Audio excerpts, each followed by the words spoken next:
Okay. It's only Coke, huh? All right. Diet Coke. Good evening, ladies and gentlemen. I'd like to call together the study session for the City Council of the City of Wheat Ridge, Colorado for February 4th, 2019. We will start off our meeting with citizen comment on agenda items. I had no one signed up to speak tonight. Is there anyone here who is not signed up who would like to speak on any agenda item? Okay, I don't see anyone, so we will move to the first item of business, and this is the city treasurer candidate presentations. City Treasurer Jerry DiTullio was elected to office of Jefferson County Treasurer on November 6, 2018. Mr. DiTullio resigned as City Treasurer effective midnight on January 7, 2019. And in order to fill the vacancy of the City Treasurer, prospective candidates were invited to present to the City Council during the February 4th, 2019 study session, and that is tonight. We have two candidates that are here for our consideration, Mr. Miller and Mr. Stites. And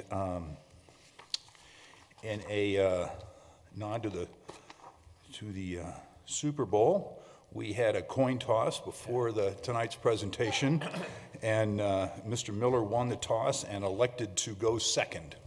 So our first presenter tonight is Mr. Corey Stites. Mr. Stites, if you'd join us at the table, and please, whenever you're ready, start your presentation, and then we will leave some time for questions by the council. So, continue. Mr. Mayor, Council, thank you for having me tonight. As most of you know, I'm a longtime resident and a lifelong born and raised member of this community. I was born and raised in Wheat Ridge. My grandfather was mayor.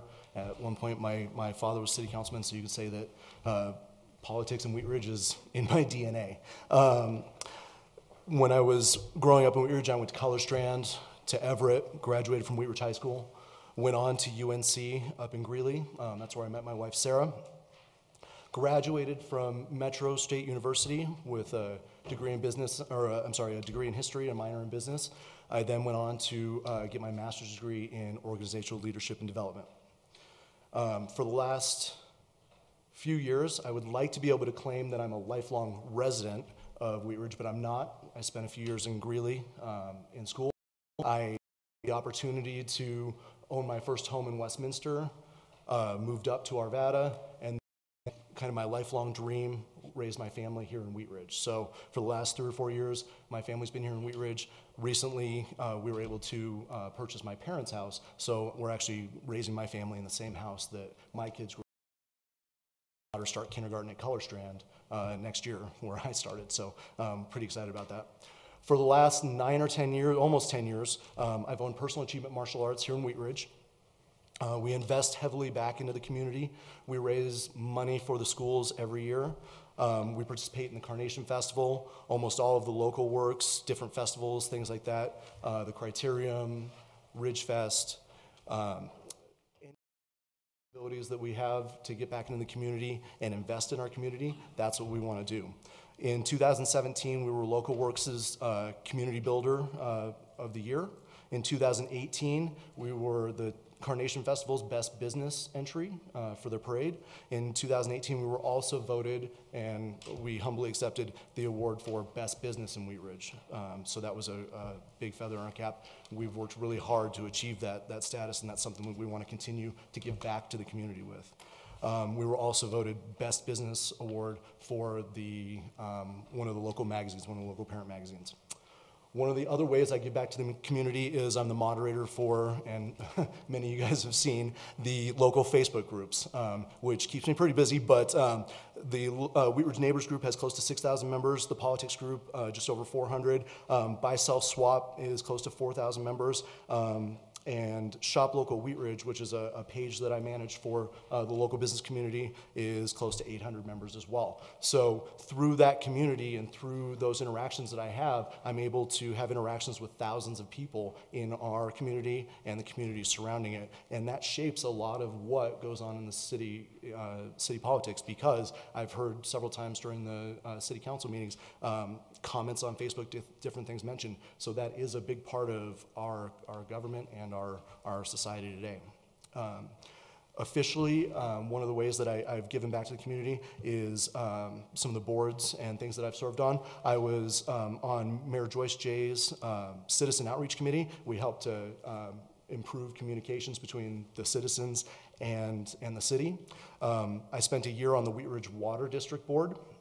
And through that, I was able to see how not quite a government agency, but a public utility invests its money and does its accounting. So that's very similar to how Wheat Ridge and the city government does its accounting as well.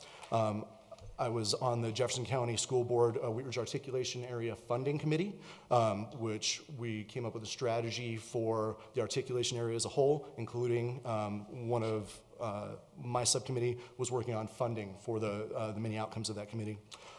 Recently, I was added to the Wheat Ridge Business District Board. I served with many of you on that as well. But we invest back in the community, giving grants, things like that to other businesses. And I'm also one of the co-chairs for the Neighborhood Revitalization Strategy Committee that's currently working. Through that, I'm working with 26 of the other community members that were picked by council to come up with our significant impact and to prioritize for our resources for the next few years. As many of you know, because I own Personal Achievement Martial Arts, I grew up in the martial arts. Something I've done for about 30 years. I'm a 6th-degree black belt. Through the martial arts, I've learned accountability, discipline, confidence, leadership. I love training physically, but one of the things I love doing is teaching and being able to give back and lead in my community as well as in my business community through the ways that we are able to give back to schools and to our community as a whole. One of the things that I've been able to do because of my martial arts training is step into failing martial arts schools. One of the reasons that I went to UNC but graduated from Metro is my junior year of college, I was asked by the owner of one of the largest chains in Colorado to step into a school that had 20 members, was about to go out of business. Within a year, at 20 years old, I was able to take that business from 20 to 250 students. Within a year from that, I was able to sell that school because I implemented the business systems, accounting, and I was able to raise the revenues of that school. And then I was able to implement those same systems in multiple other schools throughout Colorado. Not just teaching, but also the accounting systems, the business systems, and the management systems to make sure that those schools were successful as startups or as failing schools that I was able to turn around. Now, as the owner of Personal Achievement Martial Arts, I use those skills to monitor the day-to-day finances, the bookkeeping, the accounting, and the reports, and I'm able to manage my team of instructors and our office workers to make sure that all of that is handled. As far as my interest in the treasurer position, I see the treasurer position as a position that's there for accountability, for management, for leadership, for communication, and for transparency. I don't see it as an elected accounting position. It's not. They're not responsible, the treasurer is not responsible, I'm sorry, for the day-to-day accounting, for the bookkeeping. They're not the city controller or comptroller. They're not a city accountant. What they are there to do is to provide a check and balance for the citizens. That's why it's an elected position. So the treasurer answers to council and to the voters. They're there to make sure that the funds are dispersed correctly. The funds are invested appropriately to make sure that the citizens get the best return on investment, and to bring a voice of the citizens into the discussion when it comes to finances for the city. That's something that I do on a day-to-day basis running a business, making sure that all of those things happen, and that's something that I would continue on to do as treasurer. One of the duties of treasurer is to be the hearing officer when it comes to sales and use tax discrepancies and sales and use tax protests from businesses.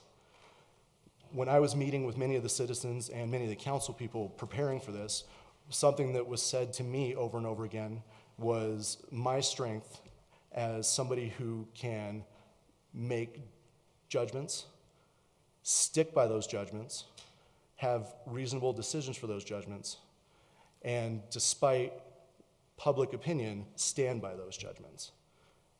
That's something that I would continue to do as treasurer. Make sure that as Facebook moderator, as a business owner, and as a teacher, I've had to do that in the past. That's something I'm comfortable being able to step in and do, even in a emotionally tense situation like the break the stigma fitness situation that Treasurer DiTullio had to deal with a few months ago. After the election, Treasurer DiTullio reached out to me because he thought I would be a good fit for the position. He has been able to implement several systems that I feel need to continue on, but there are things that he wasn't able to do. A couple of things that he mentioned that I looked into that I feel would be important over the next couple of months would be to work on projects like getting rid of the lockbox system that we currently have to collect sales tax, so streamlining that to an online system, and then to help establish parameters for some sort of a lodging tax when it comes to Airbnbs. That's not something we currently have, but that's something that we do have a lodging tax, but it doesn't apply to Airbnbs. One of the things that I do see that he implemented that we need to continue is the transparency from the office, making sure that the citizens are informed of all financial decisions, making sure that council's informed of all financial decisions. And that's something I would really like to continue on as treasurer. Thank you for your time tonight. Thank you very much, Mr. Stites. We'll open it up to council for questions.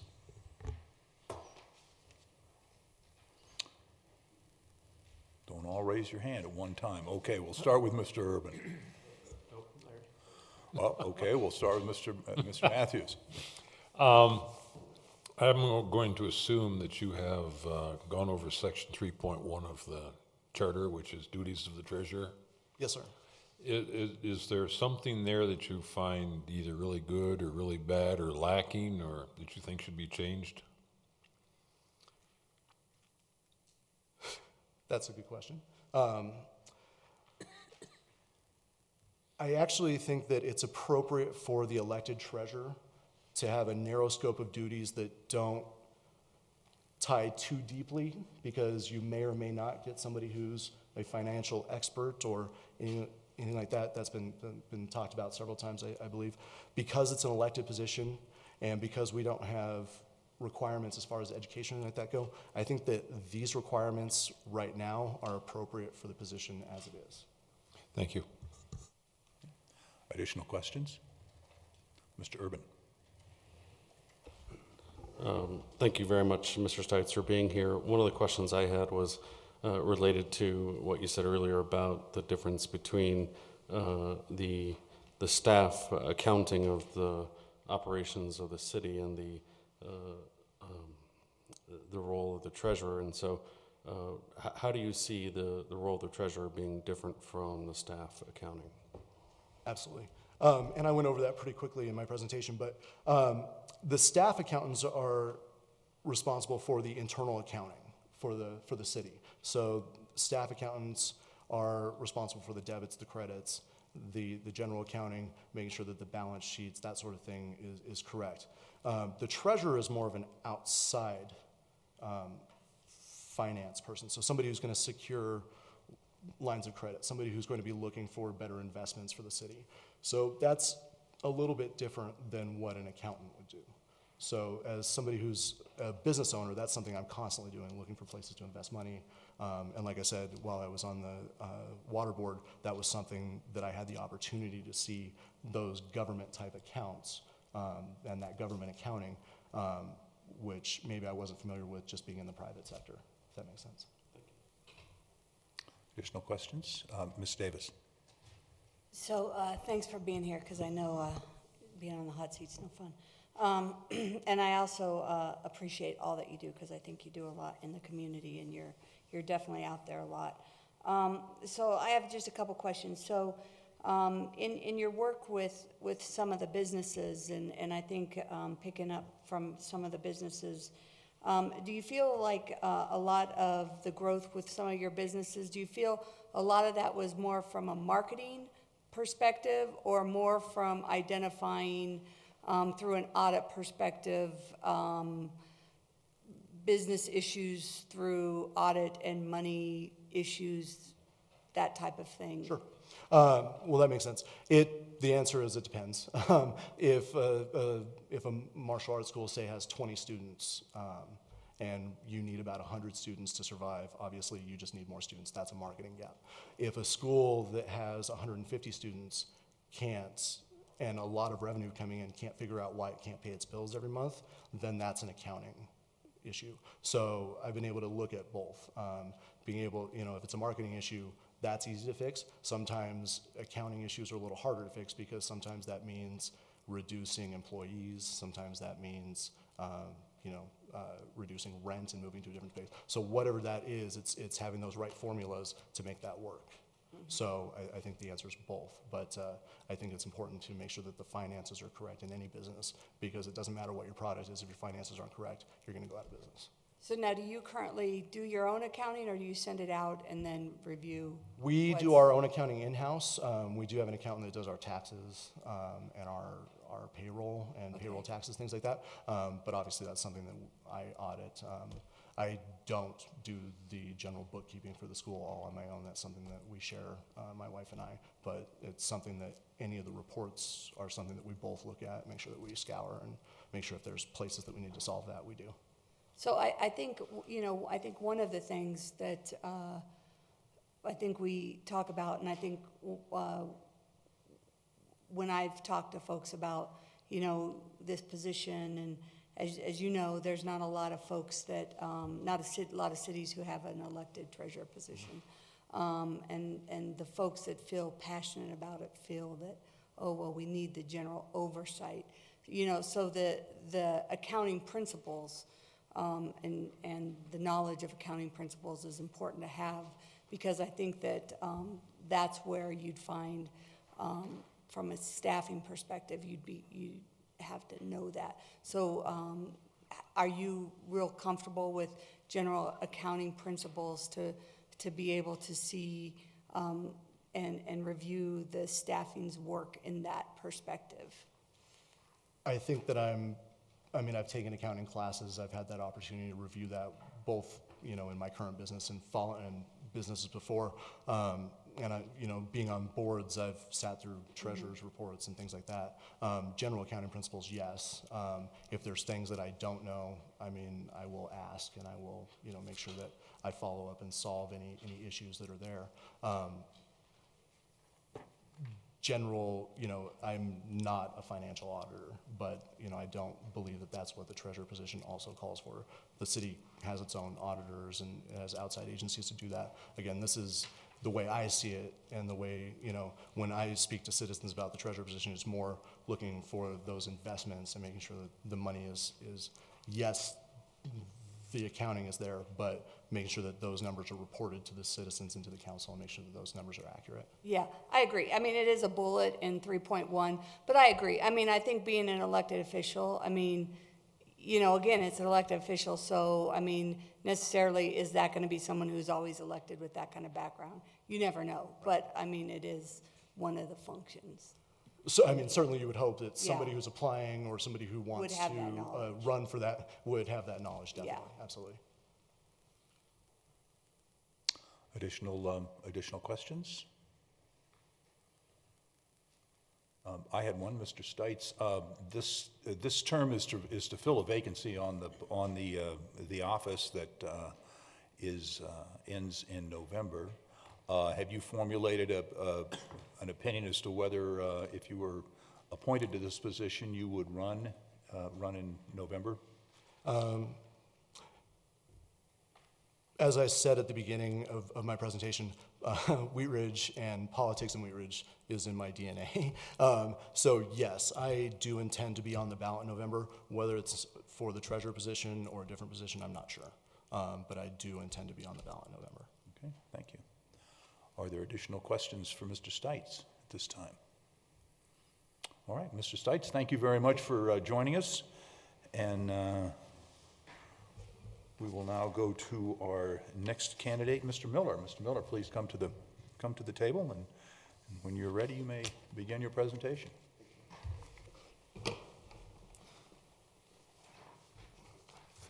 A handout. Oh, thank you. That way. This way.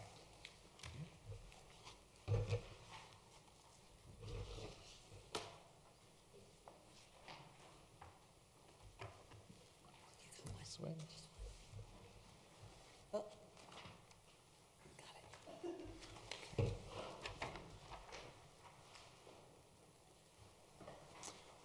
Okay. Thank you, Mr. Mayor, members of the council, for this opportunity to come tonight and present my application for the city treasurer position. Next slide, please. A little bit about me, my personal background. I'm originally from Las Vegas, Nevada. I moved to Colorado in 1993. My parents were from Colorado, moved back here with my mom, and I grew up in Commerce City. I graduated from Bellevue Christian High School in Westminster. It's up on Federal and 50th. It's that big red castle building. You may have seen it around town. I have an undergraduate degree in business, double majored in accounting and finance.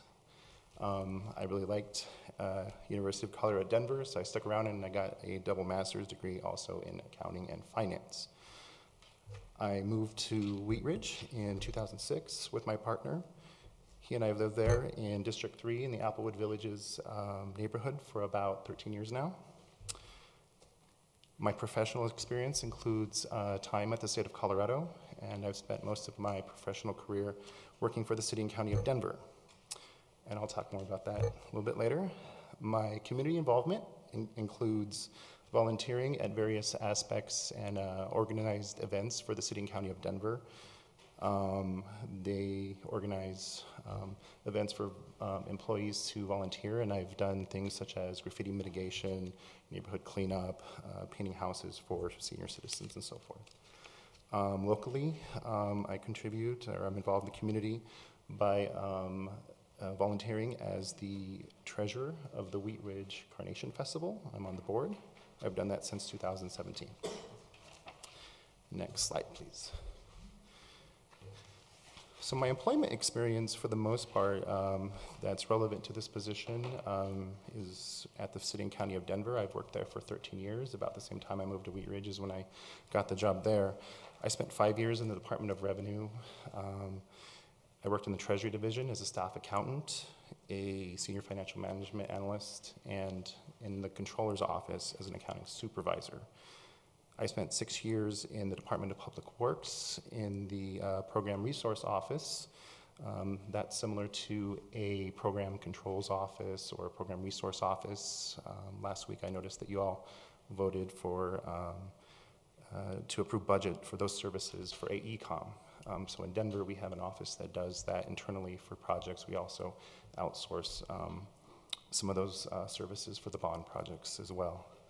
So very similar to what you're doing here in Wheat Ridge. And for the last 2 years, I have been the agency controller for Denver Arts and Venues. This picture right here is the McNichols building. It's one of our venues in Denver. And when I started working at the city, this was the Treasury building. And that's the first building I worked at. Next slide. I'd like to tell you a little bit about my experience and some of the positions. I think it's relevant to this position. I started off as a staff accountant in the city county of Denver. My first job was reconciling all the city's bank accounts. And let me tell you, I haven't lived till you reconciled the DMV bank account. It was a great learning experience. I got to learn a lot about the city and how the city works just by seeing all the cash transactions. You really learn a lot by looking at cash. It's much better than looking through the trash. Part of my jobs there was to review and approve journal entries that was made by the accounting technician. A lot of the treasury activity I became familiar with, such as debt service payments, bank transfers between the city's various bank accounts. We had a concentration structure there. I reviewed investment transactions, so the city's buys and sells, because we have our own investment management team that manages our city portfolios. One of my accomplishments there was developing new procedures to automate transactions and look for errors and such. There was lots of opportunity for improvement. Kind of walked into a mess and cleaned it up. A little bit later, I got another position. I was promoted to a senior financial management analyst in the Treasury Division. This team worked on primarily the cash management of the city. We managed things such as the banking activities, the cash handling and cashiering for the city. My duties include reviewing banking activity, positive pay exceptions. That's a banking product to make sure that all the checks that are written to the city, or written by the city, are cashed by the appropriate person for the appropriate amount and so forth. It's very important. I hope that you all use that product here. I worked as a liaison between the bank and the city departments as far as banking, resolve issues, reach out to the bank and just made corrections. I initiated all the city's ACH and wire transactions for things like debt service payments and other city operational transactions, and did a lot of analysis and cash forecasting in that position as well. About this time, the Denver voters initiated a change in the city charter to combine a few departments within Denver and create the Department of Finance. Before, it was Department of Revenue / the Treasury Department. When that happened, I moved over to the Controller's Office. My background in accounting and just having worked there for quite a bit, I got promoted again to an accounting supervisor position in the City Controller's Office.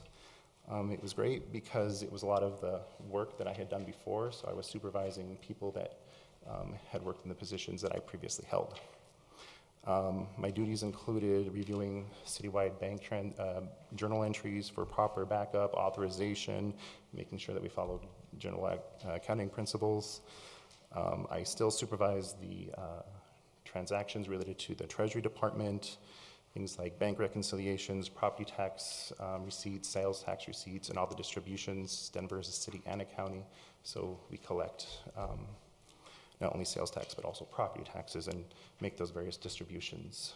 Internally, sales taxes are distributed to different funds, similar to Wheat Ridge's 2E funds. And I managed various balance sheet accounts just associated with the management of the Treasury transactions.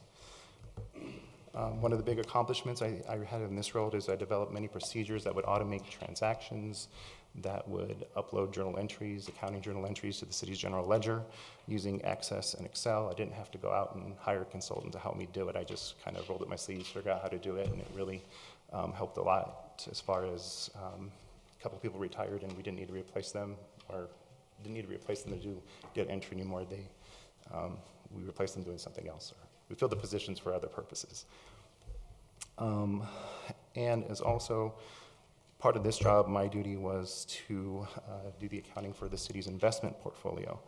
I would make sure that all of the city's transactions with respect to our buys and sales of investments were recorded. I was supervising a person that did that, automated the reporting system, and I have an example of the report that I did at the next page. This is the City and Counties of Denver's investment report from September 2011. This report is something that I personally, I didn't invent it, but I drastically improved it. I inherited it from somebody, so I kind of improved the processes by which all these numbers are calculated. There's several spreadsheets in the backgrounds, lots of funds that kind of point to certain places in order to allocate funds and distribute the funds to citywide. Denver really loves our funds. We have hundreds of them because we break them up. So pointing all those funds to the right place in order to allocate investment earnings is really important. So they all kind of culminated into this spreadsheet. Just wanted to share that with you as an example of some of the work I've done.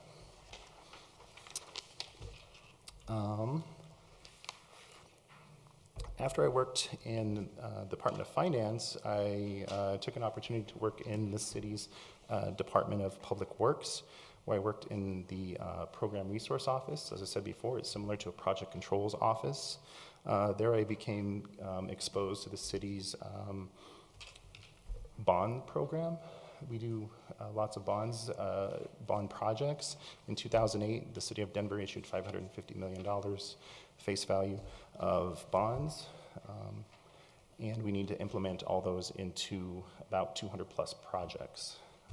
So my job during that time was to help manage those projects as far as where they were with respect to the time, the schedule, whether they were on budget or not budget, and report up to management as far as how well they were doing and whether or not they should utilize contingency and so forth in order to get the projects done. I collaborated with lots of consultants at that time in order to build a legacy bond project reporting system. Actually, it's a project reporting system. So before that, we didn't have a good system, one place where we kind of tracked all the projects and their process and their progress. So we use that system extensively, and it's still used to this day. Also, in Public Works, we have a $90 million annual appropriation for just maintenance. And I helped all of the various groups within Public Works identify where that goes. So think about things like street striping, replacing faded signs, the rotomail and overlay of the various streets in Denver, maintenance for our wastewater infrastructure, things like that. One of the things that I did was to help work with our project managers to try to translate a list of projects into potential debt issuances. One thing a municipality doesn't want to do is issue debt too early in the process because it's just too expensive. So one of my jobs was to translate the projected schedules of those projects into cash flows. So I worked with project managers to identify when they thought the design portion or the construction portion would start and anticipate the cash flows, share that information with the Treasury, and then they would use that to decide when the best time to go to market is for various tranches of debt. After the debt is issued, I would track those tranches of debt and debt issuances. The next page right here is an example of a report that I put together for the wastewater 2012 bond. We issued about $31.5 million worth of debt to do various projects within the city and county of Denver. These projects are, for the most part, stormwater conveyance projects. It gave project managers and executive management a snapshot of where the program was at the time, various levels of encumbrance, spend, change orders. Here's a snapshot of the schedule, specific project activity, and on the back, this is a schedule performance curve. The top one is the overall performance of the program, and on the bottom, performance of the individual projects that kind of add up to the whole program. This was important because there's bond covenants with respect to when debt issuances should be spent down by. If a municipality issues debt, it can't hold on to it for, let's say, 15 years. You have to spend it down within a certain amount of time. If not, you're in violation of debt covenants. So this helped identify where we were with meeting those covenants and just overall management of the projects themselves. Next slide. This slide talks about my experience as the agency controller of Denver Arts and Venues. I started there about 2 years ago, a little bit less than that. Denver's Arts and Venues owns and operates many of the venues across the city, including Red Rocks Amphitheater, Denver Coliseum, the venues at the Denver Performing Arts Complex, including the L.A. Calkins Opera House, the Buell Theater, and Betcher Concert Hall, where the Colorado Symphony plays. We also maintain the McNichols building on that picture that I showed before, and we own the Colorado Convention Center. It's actually managed by an outside company, though. We welcome more than 2 million guests to our venues and hold over 1,400 events annually. Denver's Arts and Venues is operated with a special revenue fund. We have a $55 million annual revenue budget and over a $40 million operating budget for expenses. In addition to that, we also have a $3 to $5 million capital program, which we use to maintain our venues. That's funded primarily by seat tax. My job in all of that is to ensure that all of those revenues and expenditures are accounted for with respect to generally accepted accounting principles, the city fiscal rules. We need to follow procurement rules with respect to what services we procure can't be over a certain amount. Once we hit a threshold, we have to go to a contract. We just can't issue a PO, let's say, for $1 million. We need to procure them in an open and transparent way. Next slide, please. So the arts part of Denver, arts and venues, is the city's public art program. We've done a lot of projects, especially associated with debt issuance. I think that even Wheat Ridge, we have a % for public art program that is funded. Those art pieces are funded by a portion of the construction budget of various projects across the city, but the special revenue fund itself funds the administration of that and the maintenance and so forth. We also have a urban arts fund. That's a graffiti prevention program and a youth development program. We put various murals across the city in an attempt to discourage graffiti and increase the cultural aspects of some areas of the city. It's been a really big success, and people actually absolutely love a lot of our murals. We also do place-making grants across the city. We go into a neighborhood and identify a place that can be a little bit more economically depressed and try to add art into it, fuse it, see if that can change the dynamics of a neighborhood and so forth. It's a really great program, and we've seen lots of good successes of this around the Rhino area and in the Santa Fe district as well. And another program that we've done is the Ai Weiwei animal zodiac heads. Maybe you've seen them in Civic Center Park around the Voorhees Fountain.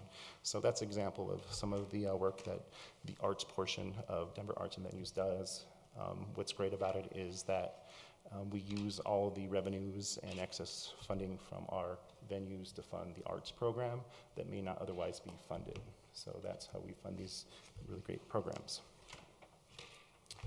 Next slide, please. Here I talk about why I want to be the treasurer. As I shared, I'm a longtime public sector employee. This is what I do, and I really enjoy doing it. And I would like to continue to do it, and I think that I would do well and excel in this role here. I think that my background would allow me to come up to speed really quickly, be effective, and add value to the position and help the city. I think that I could really provide the oversight that's assigned by the city charter. Some of the questions earlier were about whether this person is the accountant or so forth.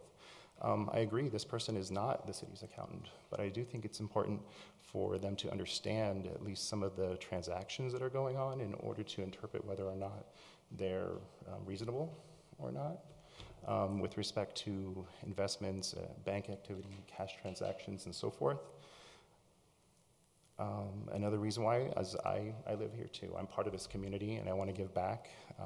I've looked for volunteer opportunities. It was something that encouraged me to come be part of the Carnation Festival, and I think that this is just another opportunity for me to give back to the community, but also in an area that I think that I've got some experience with. So I think I can do well in this position. Next slide, please. I have a lot of things here, kind of like how my approach to this position would be. I broke them down into kind of a short and a midterm. Long term is a little bit to be determined. I think I'd have to get into the position and understand a little bit more before I could say what my long-term specific goals are. But I think that in the first 30 days of, if I were to be given this position, I would look at things like building a relationship with the city team, understand their culture, how things work, understand their financial systems, get a good idea of how business is done here in the city. I'd like to gain an understanding of the city's fund structure and accounting structure. I think that that knowledge would help me review transactions and become a little bit more knowledgeable of how the city works and just have a bit of general understanding. I'm an accountant by training, so that's where I go to. I look at things like journal entries, debits and credits, and I'm really familiar, having done all those bank reconciliations and review and so forth of treasury transactions. I think that's the first place I would look. Back to the cash inflows and outflows. Like I said before, you learn a lot, so I'd really look at those items. I think first and foremost, I'd look at the city's investments to make sure that they're aligned with the city's investment policy and also with the PDA, Public Depository Protection Act, just to ensure that we are where we think we are as far as our investments go, and they're in the appropriate place. For example, we wouldn't want to keep a $1 million balance in an FDIC account if it's not insured above and beyond what would be done by the federal government. And I would like to continue the reports done by the previous treasurer as well. I also talked to Jerry DiTullio about the job. He recommended to take a look at the lockbox. So to echo what Corey said, I think that a lockbox analysis would be in order as far as identifying opportunities to reduce costs. In Denver, we do such volume that we actually pushed our transactions over to the lockbox because it ended up saving money rather than doing it in-house. They were able to do certain things like take images of all the documentation, so forth, expedite the cash and so forth. So it just depends on what's going on here, whether or not it's a good idea or not. But I definitely take that advice to take a look at it. Mr. DiTullio also mentioned that there was an opportunity in order to establish a process for the short-term lodgers tax. I'll be honest, I don't know a heck of a lot about that. I think it's something that'd be an opportunity for me to learn about, but I definitely want to work with the city's tax division to gain a better understanding of how they intend to audit that. And I have a lot of resources and persons that I have known over the years in Denver that I can really rely on to help me identify the best principles. I think that Denver just initiated a rather large program for both licensing and tax collection on short-term rentals. It's kind of the new world we live in. I think that there's some opportunities for improvements in the financial reporting.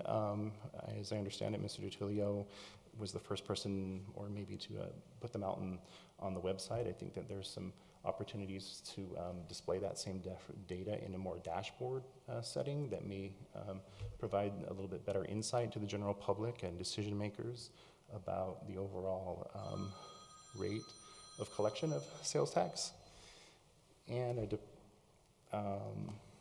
I think my next step would be to identify ways that I could report back out to the citizens and check in with city council and the city manager on a regular basis in order to report out my progress. And I think that's it. Thank you for your time. Thank you very much, Mr. Miller, just in the nick of time, I guess. Thank you. And we will open the, for questions from council. Do we have some questions from Mr. Miller? Mr. Keeter. Thank you. I don't necessarily have any concepts in mind, but do you see any potential conflicts with working for Denver in the financial area and being responsible for Wheat Ridge's finances, I guess? I reached out to Denver has a board of ethics, and I asked them to evaluate the situation. We had a meeting, and they asked some questions about what information I'd be privy to, and so forth.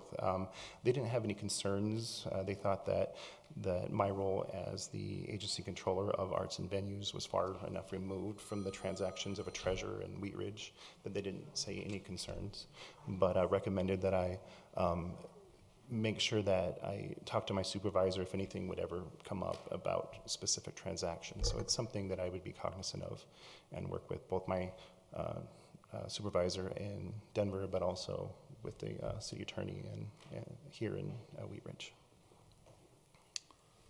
Thank you. Mr. Matthews. Thank you. I'm interested here, since you do have extensive experience in the public sector.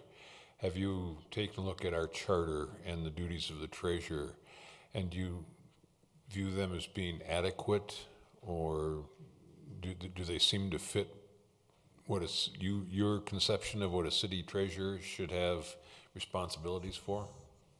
I did take a look at the charter, and one thing that I was taken aback by a little bit was the provision saying the charter would establish an accounting system per generally accepted accounting principles. That is a very broad topic. So one thing that I think could be improved upon there would to identify the specifics of what exactly that means. As I understood it, I spoke with Mr. Tutilio, and he said that at one point there were city staff that actually reported up to the treasurer, and that language may be a remnant from that time as far as the city staff reporting up to that person. I think that it's very broad as far as what those duties are, and it should be identified. It seems like things have changed now that these employees report to the city manager, so maybe an update may be in order. That's the biggest one that I kind of have concerns about as far as what exactly the treasurer does. I think it'd be better defined. The other things as far as what the treasurer does as far as city investments, that's kind of right on as far as what you traditionally see the Treasury Department doing. Perhaps something more on the lines of banking would be appropriate.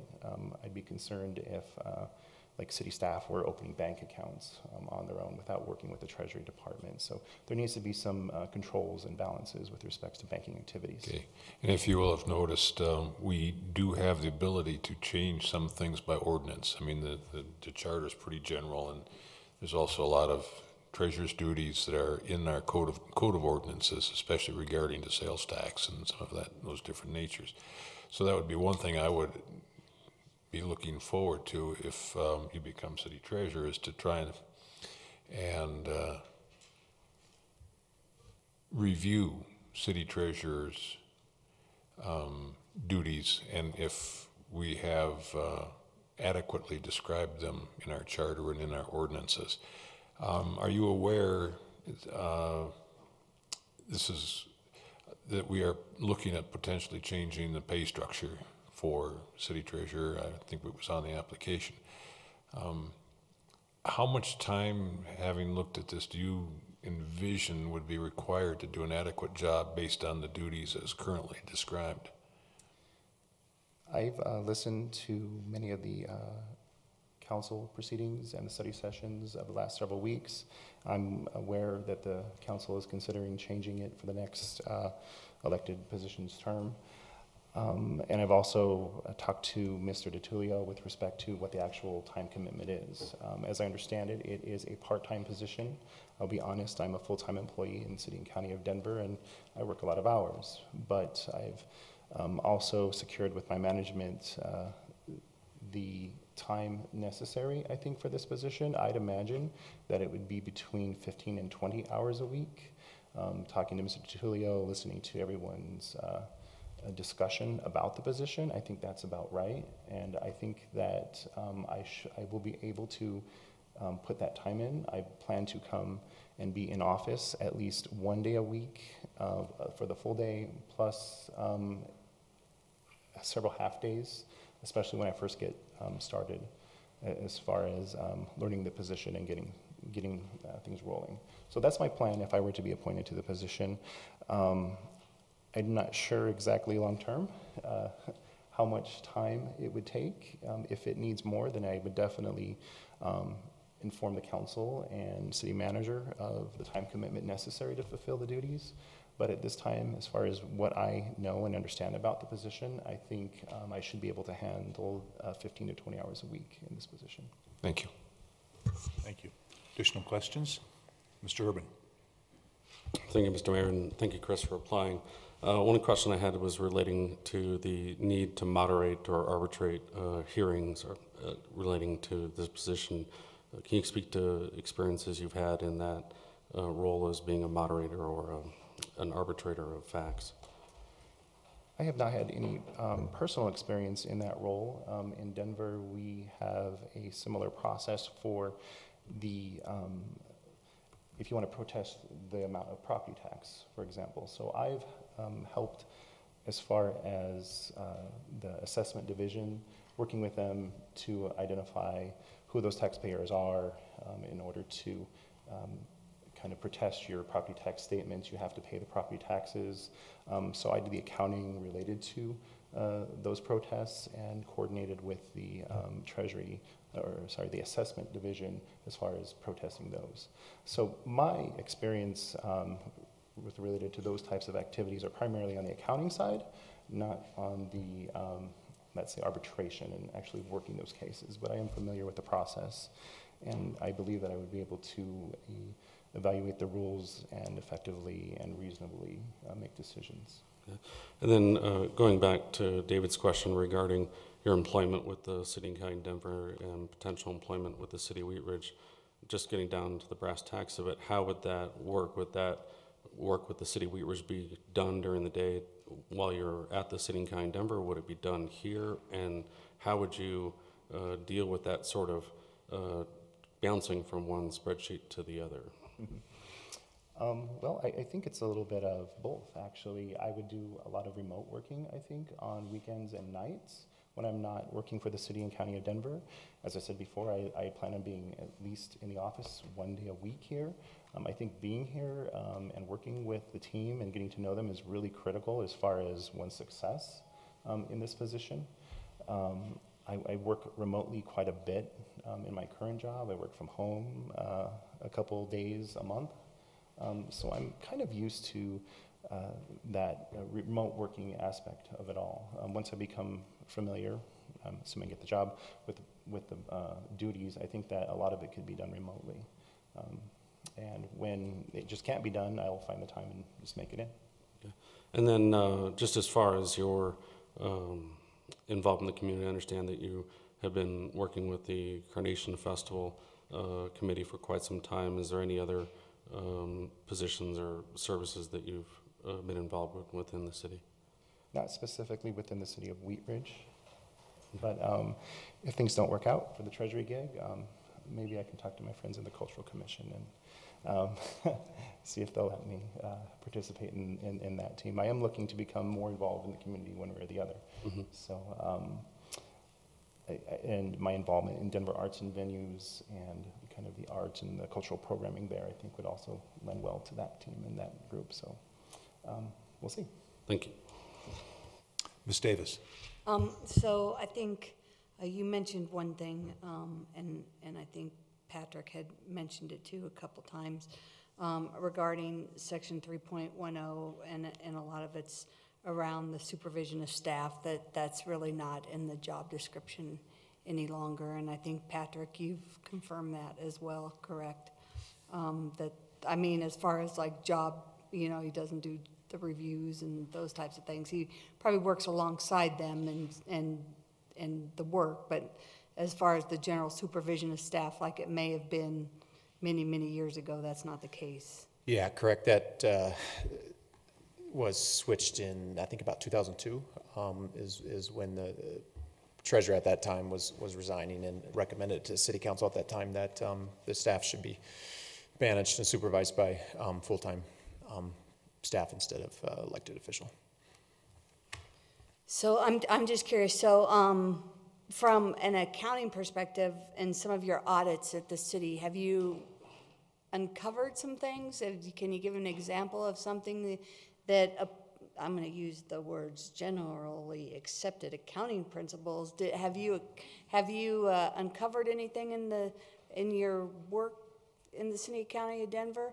I mean, you don't have to get air their dirty laundry or anything, but something that might show some expertise. Well, one example of some things that I discovered while working in the Treasury Division in the cash management section is that a couple of city agencies we discovered created their own bank accounts and essentially kind of usurped the city process from recognizing your revenue and your expenses. All expenses and payments need to be made from appropriated funds. You just can't open a bank account, put checks in there, and start writing checks out. So we found a couple of those that were improperly managed.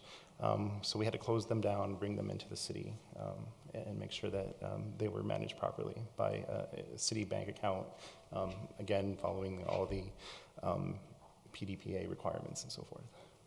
And then I think you answered my other question in your list as far as the importance of making sure the transparency's out there with our community and getting the information out there. And I do think that sometimes reports in different manners, if it's grids or pie charts and those types of things, are helpful to folks. So thank you. And I also wanted to thank you as well for coming tonight, because I know putting yourself out there is always tough. So thank you for doing that too. Thank you. Additional questions?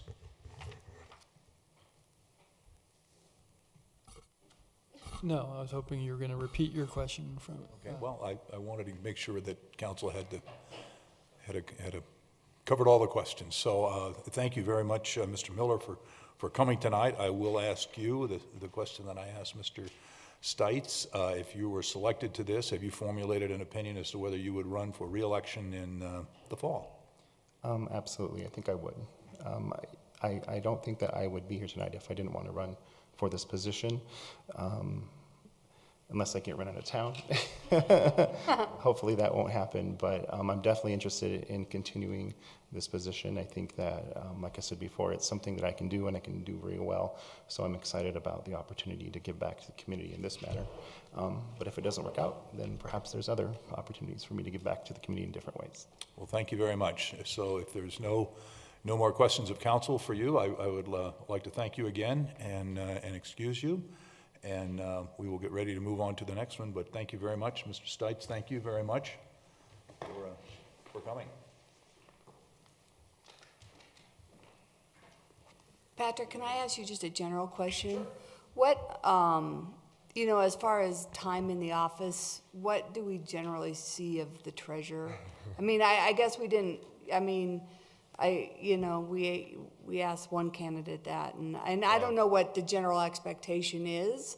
So, It's, I've heard, worked- I've done a little homework before that when Yeah. I've kind of talked about it in general, and I've kind of heard a little bit of everything. That, sometimes some folks do a day in the office, some, a lot of people do work remote. I mean, there's not a general expectation of like set office time. No, that's correct. And I've worked with, I think, 4 different treasurers since I've been here, and it was different for every one of them. So depending if they're working full time or not, and a lot come in on the weekends, some at nights, some come to more council meetings than others. So it just all depends on the situation. All right. It's not 8 days a week. All right. Very good. Well, we will finish with that. Completes agenda item number 1. We will go to item number 2, the Art Space Feasibility Study. And we have members of the Cultural Commission. If you would like to come and join us at the table, happy to have you.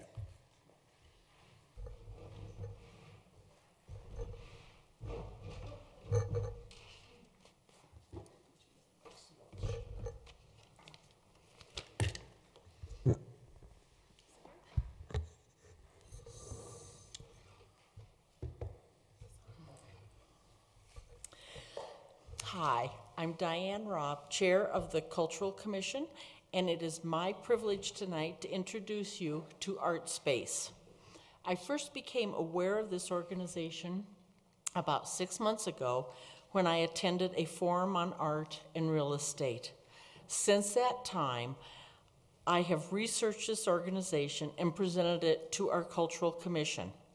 I think you'll see in a few minutes why we are so excited, and will share in that excitement.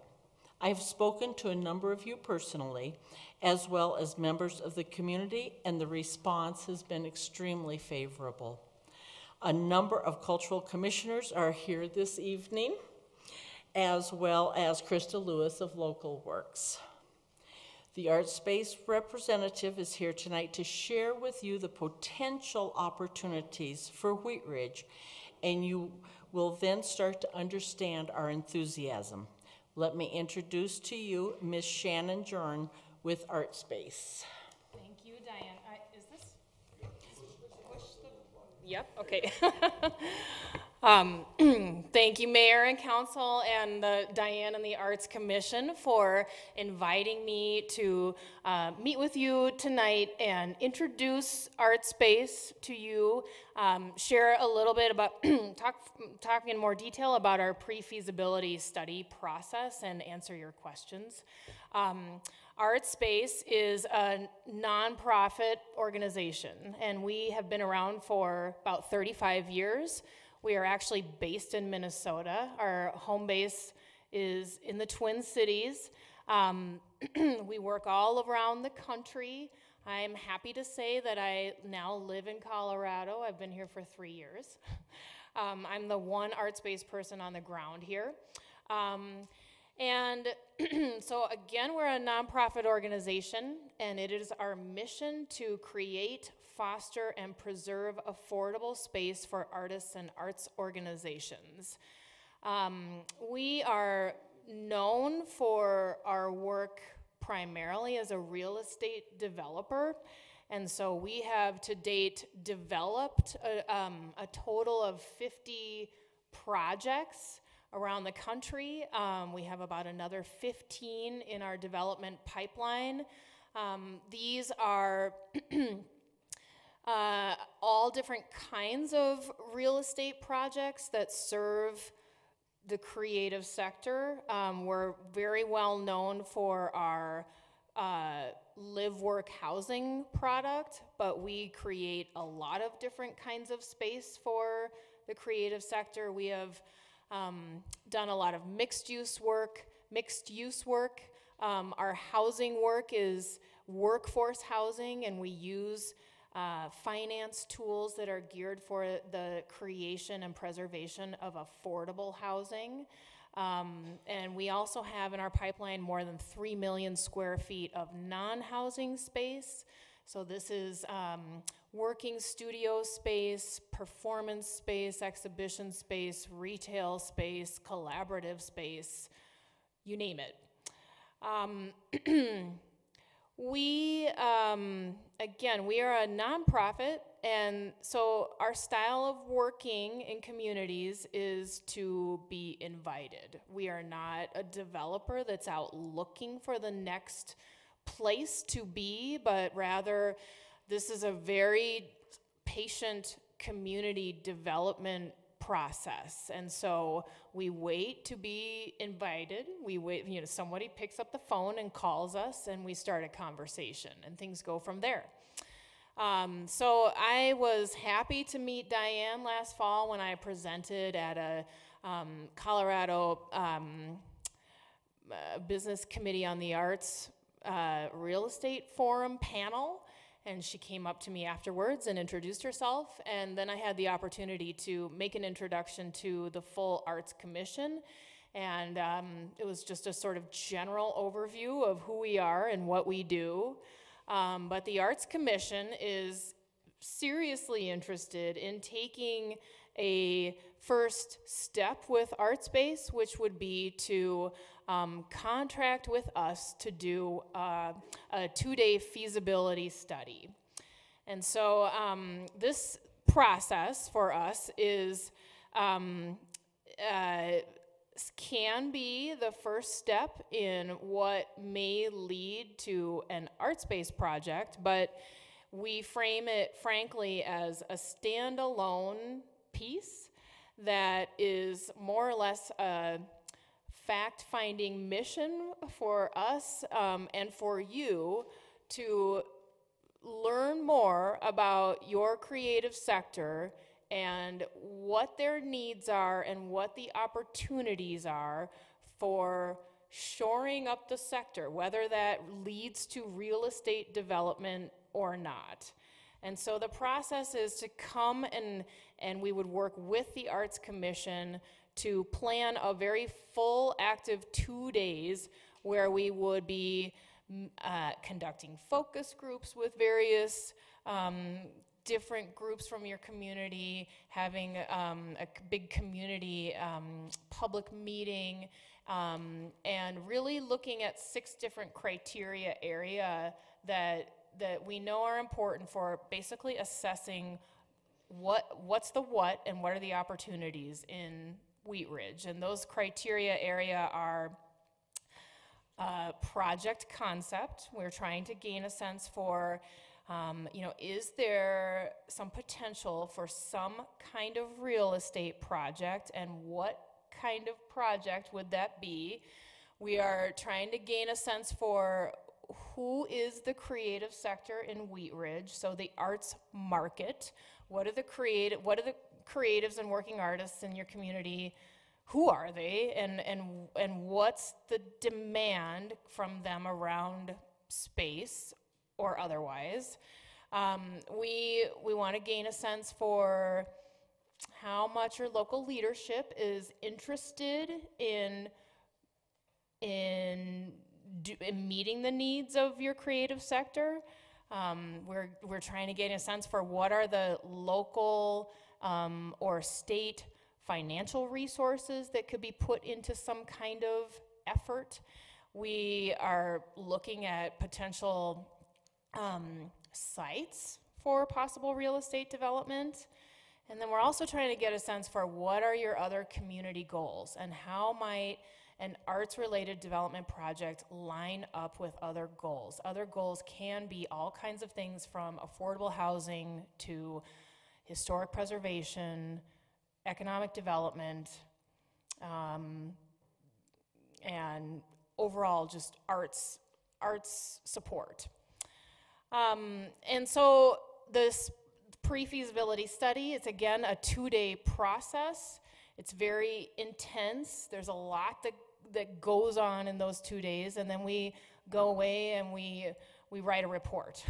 And we give that product to the client, and it can be a standalone piece, and it often leads to a next step. And for us in our process, that is a far more in-depth online arts market study, arts market survey, where we get a lot of true statistical information from the creative sector around what they need. That helps then really drill down what might be possible in terms of a real estate project. But again, this first step, this pre-feasibility study, is it's really, again, it's a fact-finding mission, and it can lead to lots of possibility, and it may lead to, again, a next step that ArtSpace is involved with, and it may not. I can talk about a lot of examples where, I can share one in particular. The town of Avon in Eagle County reached out to ArtSpace, and it was the town administration that reached out, and they said, we've got this historic building, and we got to do something with this building, and we think it would be great as an art space. Would you come do some work with us and assess the viability around this potential? And so we did our 2-day process with them, and interestingly enough, what the primary outcome of that process was, they were a community that really needed to spend more time sort of building community and doing some organizing within their own, around their creative sector. They were, we felt, not ready to do development work.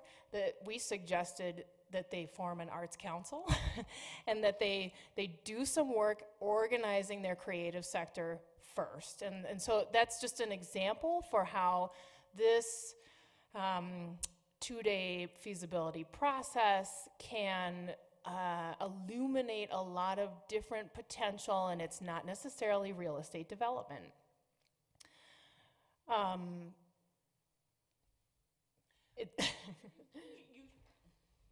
You shared a story with me when I was speaking with you and your cohorts about the city of Lakewood, and how they had done the feasibility study, and as it turned out, there was all sorts of wonderful opportunity and whatnot. But part of it was the affordable housing aspect of it, and Lakewood did not meet those requirements, and thus has not pursued anymore with ArtSpace.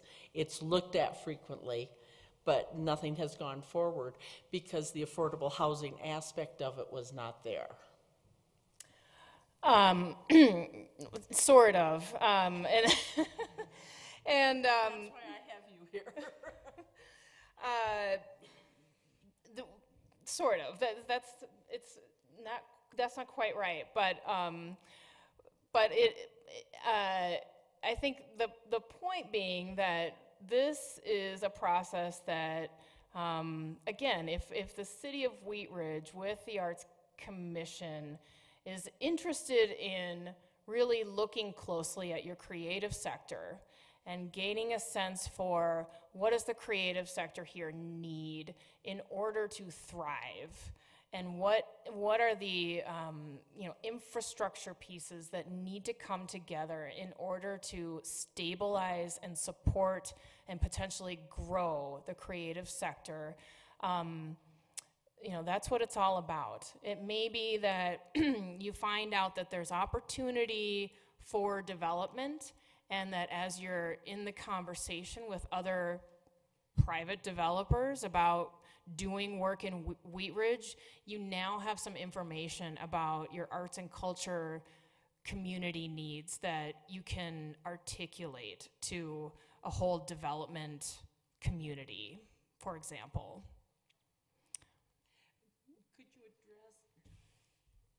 Could you address a little bit about the affordable housing aspect that goes into it and a lot of the financing that's involved with that? I can. I would say that's getting the cart before the horse a little bit. If we were hearing in this process that artists in Wheat Ridge really need housing, if that comes through in the study, and that's often why we're invited in. We're really well known for our work in affordable housing, and so oftentimes communities are looking to ArtSpace to help come in and stabilize a neighborhood where artists have already congregated, but perhaps the market forces are changing in such a way that artists are being priced out, and they need affordable workspace, affordable housing space in order to stay there. That's, again, that's something that we learn in the pre-feasibility process. And we know how to do that. As Diane said, we manage, own and operate about 2,000 affordable housing units across the portfolio. And we know how to assemble complicated financial budgets, capital budgets, with a lot of times anywhere from 10 to 15, 20 different financial sources. We rely on the low-income housing tax credit tool primarily, but we're used to using a lot of other financial tools, affordable housing tools such as Home Dollars, for example, but we also bring in a lot of private philanthropy as well as other tools. Again, it is the first step that the Arts Commission wants to take is the study to learn more and then have a sense for what steps might make sense to meet the opportunities that are fleshed out in the study. Does that make sense? I'm happy to answer questions.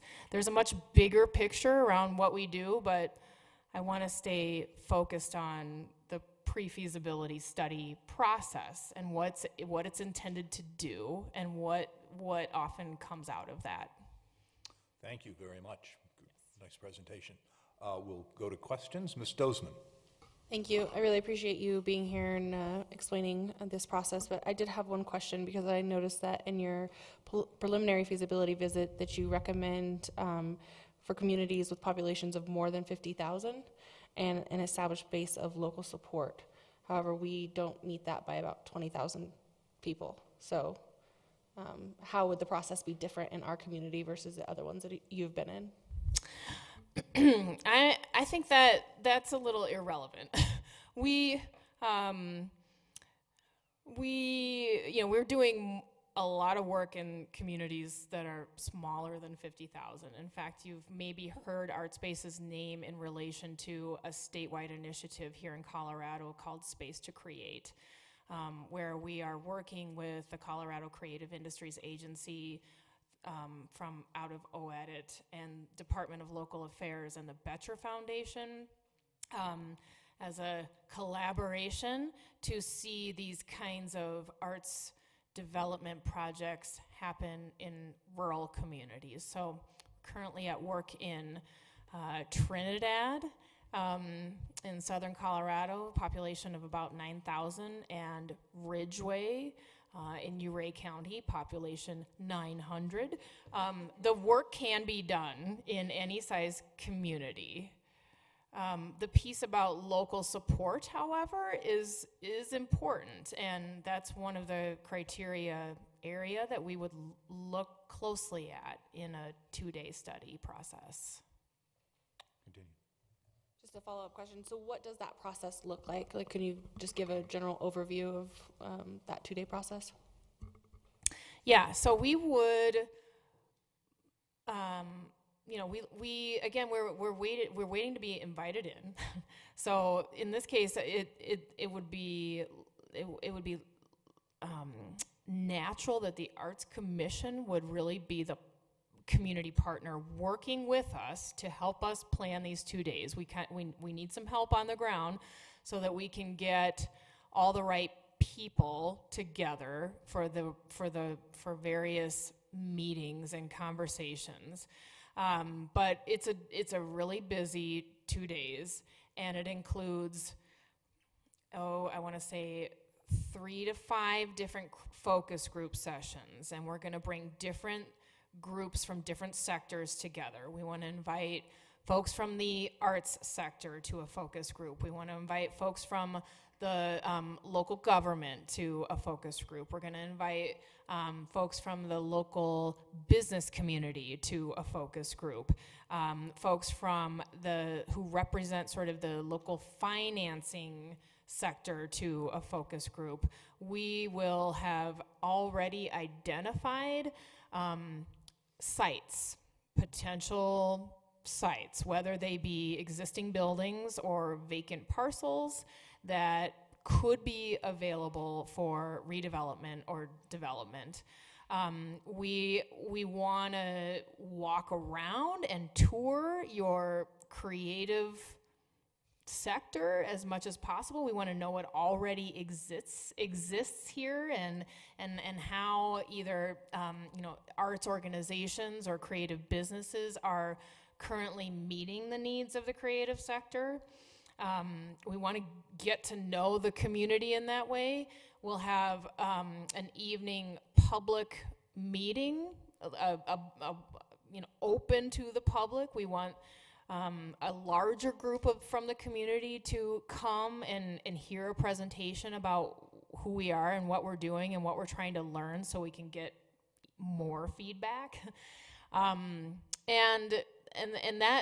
that's essentially it. It's really a deep dive into, again, conversations with various segments of your community and an exploration of what exists and a sense for what might be missing.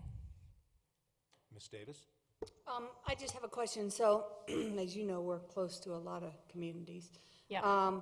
And I think that, we have a lot going on around us, and I think there's a lot of times we partner with other communities around us, and would there be any, a part of this, would a part of this ever consider some of the communities around us, or would it just be just the Wheat Ridge portion of it?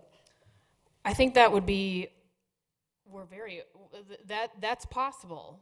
And so if it's sort of up to you.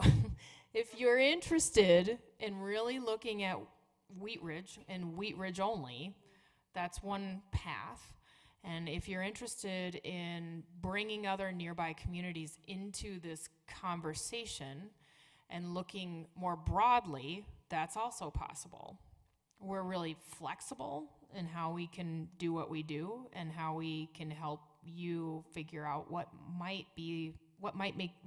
the most strategic process for you. Well, I know Diane and that group would know best, but I just wonder if the more, and I know, I mean, you basically said, hey, we've got, towns of 900 or 9,000, but I just don't know, do we need to come in more robust or depending on, what we need to bring to the table. But not that we're not already robust, but, but that team knows best, but I was just curious. I think that we could have more conversation with you about that and tease that out more. I wouldn't worry about, I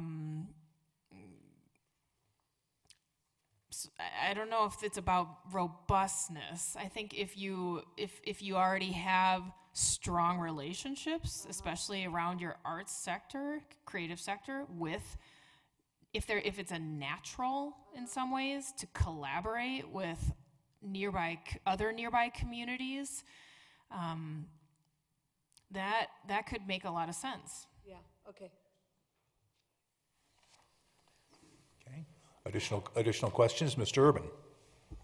Thank you, Mr. Mayor, and thank you both for being here and the rest of the Cultural Commission for being present, and appreciate what's being presented here. And I just had a couple questions regarding the differences between the population sizes in which you're working and how that relates to the types of end products that are produced. And from what I can tell, you've got sort of one segment which is helping arts communities develop as themselves and grow the arts community in a particular community, and the other side is the real estate development. So with a city the population size of Wheat Ridge, and looking at some of your past projects, what's the likelihood that would result in a real estate development project versus a focus on developing the arts community as a whole?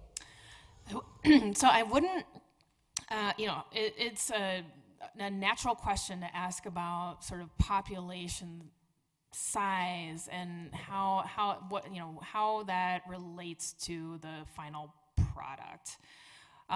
But you would be surprised, I think, that to see what that really looks like. And so we really get a better sense for actual size of project when we go into the online arts market survey step, which if everything made sense to everyone in the sort of result of the pre-feasibility study, that would be a next step. But for instance, Ridgeway, in the town of Ridgeway, town of 900, when they went through their arts market survey process, they had 500 respondents, which is a really strong response. And we apply our formulas that help us get a sort of, we're very confident then about the number of units that we think can be built to support that market. And so in the town of Wheat Ridge, that project is a mixed-use project with 30 units of affordable housing. And that's going to be a lot for that town. It will be a new construction project right downtown on Main Street. It also includes about 3,000 square feet of sort of multi-purpose community space, and that again relates very directly to the results of the arts market survey, and seeing that community space for all sorts of purposes, sort of meeting space, exhibition space, program space, is truly lacking there. So that's again how we got to that particular project concept. But That's a pretty sizable project for a town that size. Does that help answer your question? Thank you. Ms. Dozeman. Thank you, Mr. Mayor. So this is actually a question more directed at staff. Have we conducted any kind of studies of this nature in the past, or anything similar? Not that I'm aware of, no. Okay. So what would the preliminary feasibility study cost us? It's a $25,000 scope of work. We see communities do all kinds of things to bring resources together to make that happen. And it is sometimes municipal dollars, sometimes it's donated contributions, and sometimes communities really work to pool funds for this first step. Thank you. Additional questions from council? We'll go to Mr. Urban. Thank you, Mr. Mayor, and this question may be for staff. Would that expense be eligible under the Public Arts Fund, or would there need to be from some other fund? I believe our public arts fund is only for acquisition, so it would have to come from other sources. Thank you. Ms. Dozeman. So in the event that you guys do this feasibility study and we don't move forward, are we just out that $25,000 then? Well, yes, but you have your results. So you gotta wanna take the step to have the results of the study, and we're gonna help you sort of strategize around what's possible with those results. And we make recommendations about whether or not, what direction this all might go in. Does it make sense to move forward with an arts-based arts market survey? Do you have enough information to potentially start talking to other developers who are working in your community about, hey, we also know that there are these needs for our creative sector. Would you consider including creative space in your development? You might have some thoughts around meeting space needs within your current business community. So that's the product. Mr. Pond. Thank you for coming and sharing. Question about the commission and the discussions that you guys have had surrounding this, and perhaps if there was consensus or direction that, that specifically the commission is recommending or asking for, or where you're at in your discussions. The Cultural Commission has discussed this a number of times. I first brought it to the Cultural Commission and said, look what I found.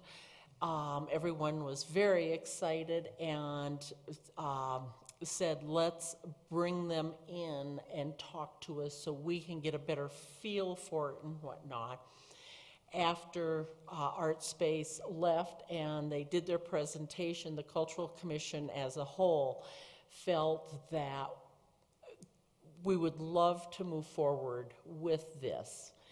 The Cultural Commission has become very relevant in the past couple of years. And the more we do, the more we discover that there is a much larger arts community here in Wheat Ridge that any of us ever thought or knew about. And we keep discovering more and more artists that actually live here in the city. And we look around at our neighboring suburbs. Christy, you were talking about Arvada this past year finally formed an arts commission for the first time. And they have always had the Arts Center, which is very, very successful. Lakewood has a very successful arts center. Golden is starting to be known as an arts community. And we feel, the Cultural Commission feels as if we have the potential to be right up there with them, just we have never taken the steps to formulate anything or really put anything down on paper. And so that is why we were very excited when we discovered Art Space, and the commission as a whole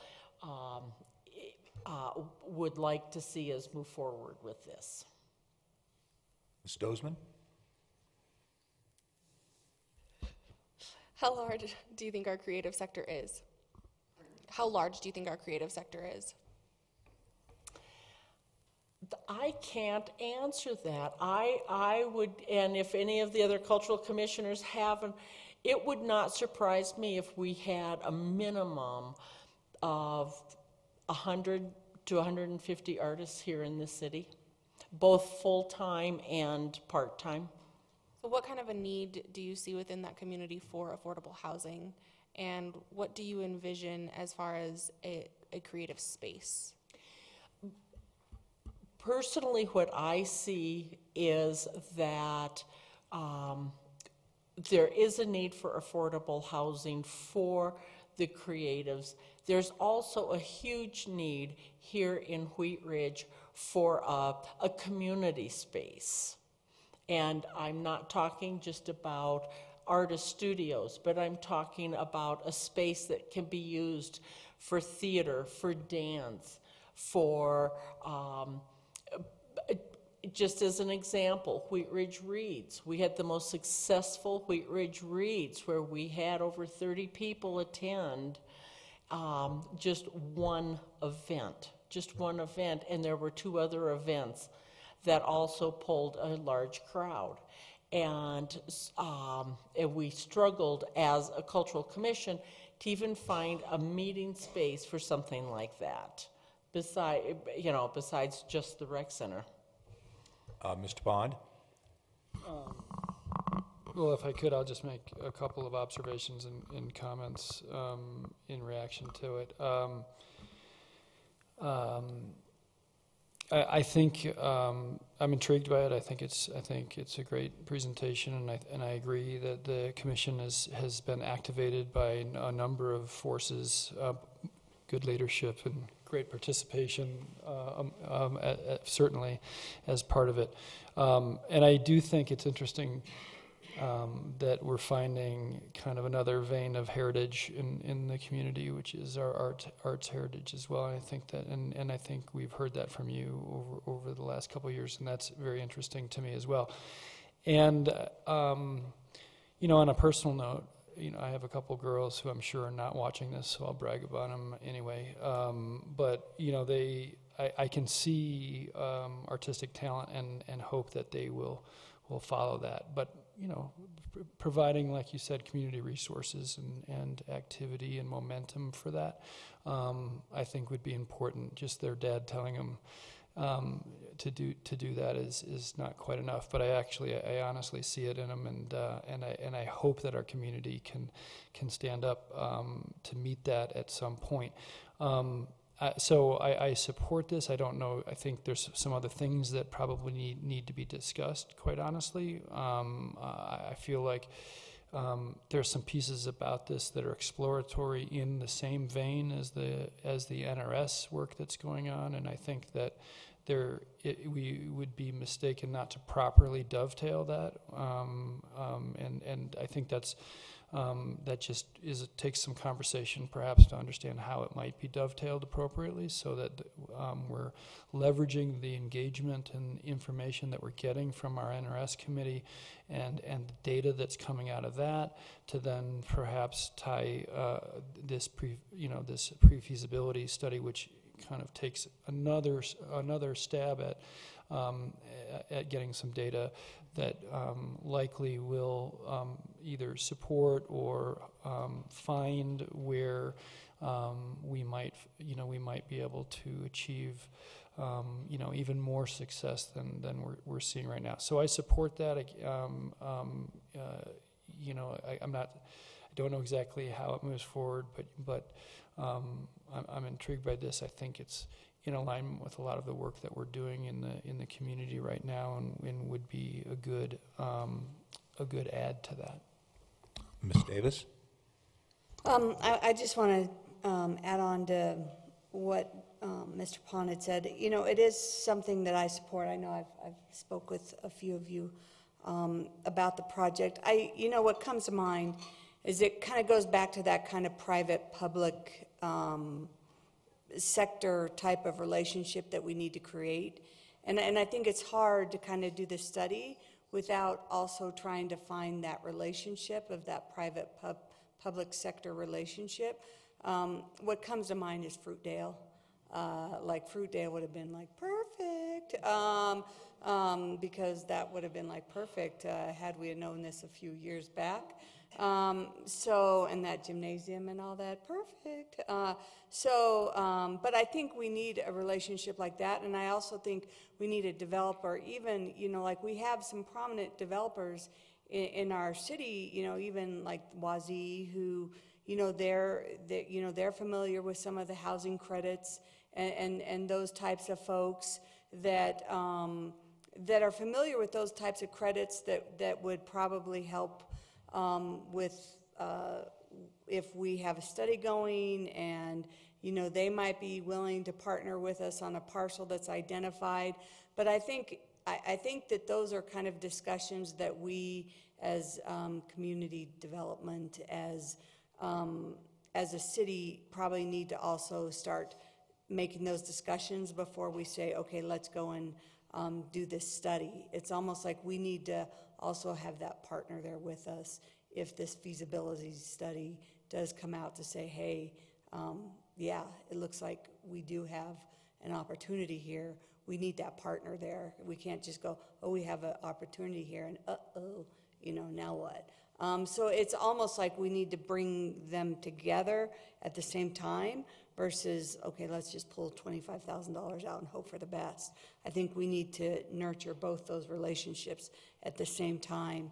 So I think it's something we need to explore more on, and I think, and I'm sure by the looks of Diane and the looks over my shoulder, it sounds like that's things that you guys are working on, and I would just say that I would like to hear more of some of that other, those other relationships that we know we have other folks on board that would help it come to fruition if indeed after this study we have like some marching orders that we could actually take it and do something with it.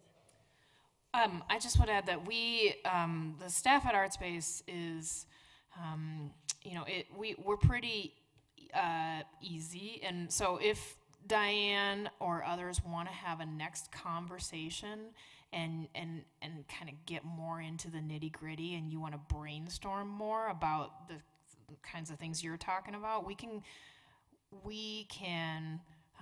again, we can help in the participation of that conversation around how to be strategic and who else makes sense to bring into the process.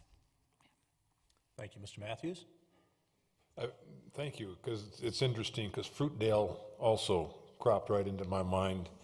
And I'm reminded a few years ago that there was a gentleman that came up and spoke to us several times about wanting to turn that into an arts center and a community center. And everyone seemed to turn a deaf ear to that. I'm not sure why. That's several years ago when I was just in the process of coming out of the council. But he wanted to use the gymnasium for a ballet school or what have you and other dance things, and no one seemed to be interested at the time, which I think we missed an opportunity, because now we just have another apartment house.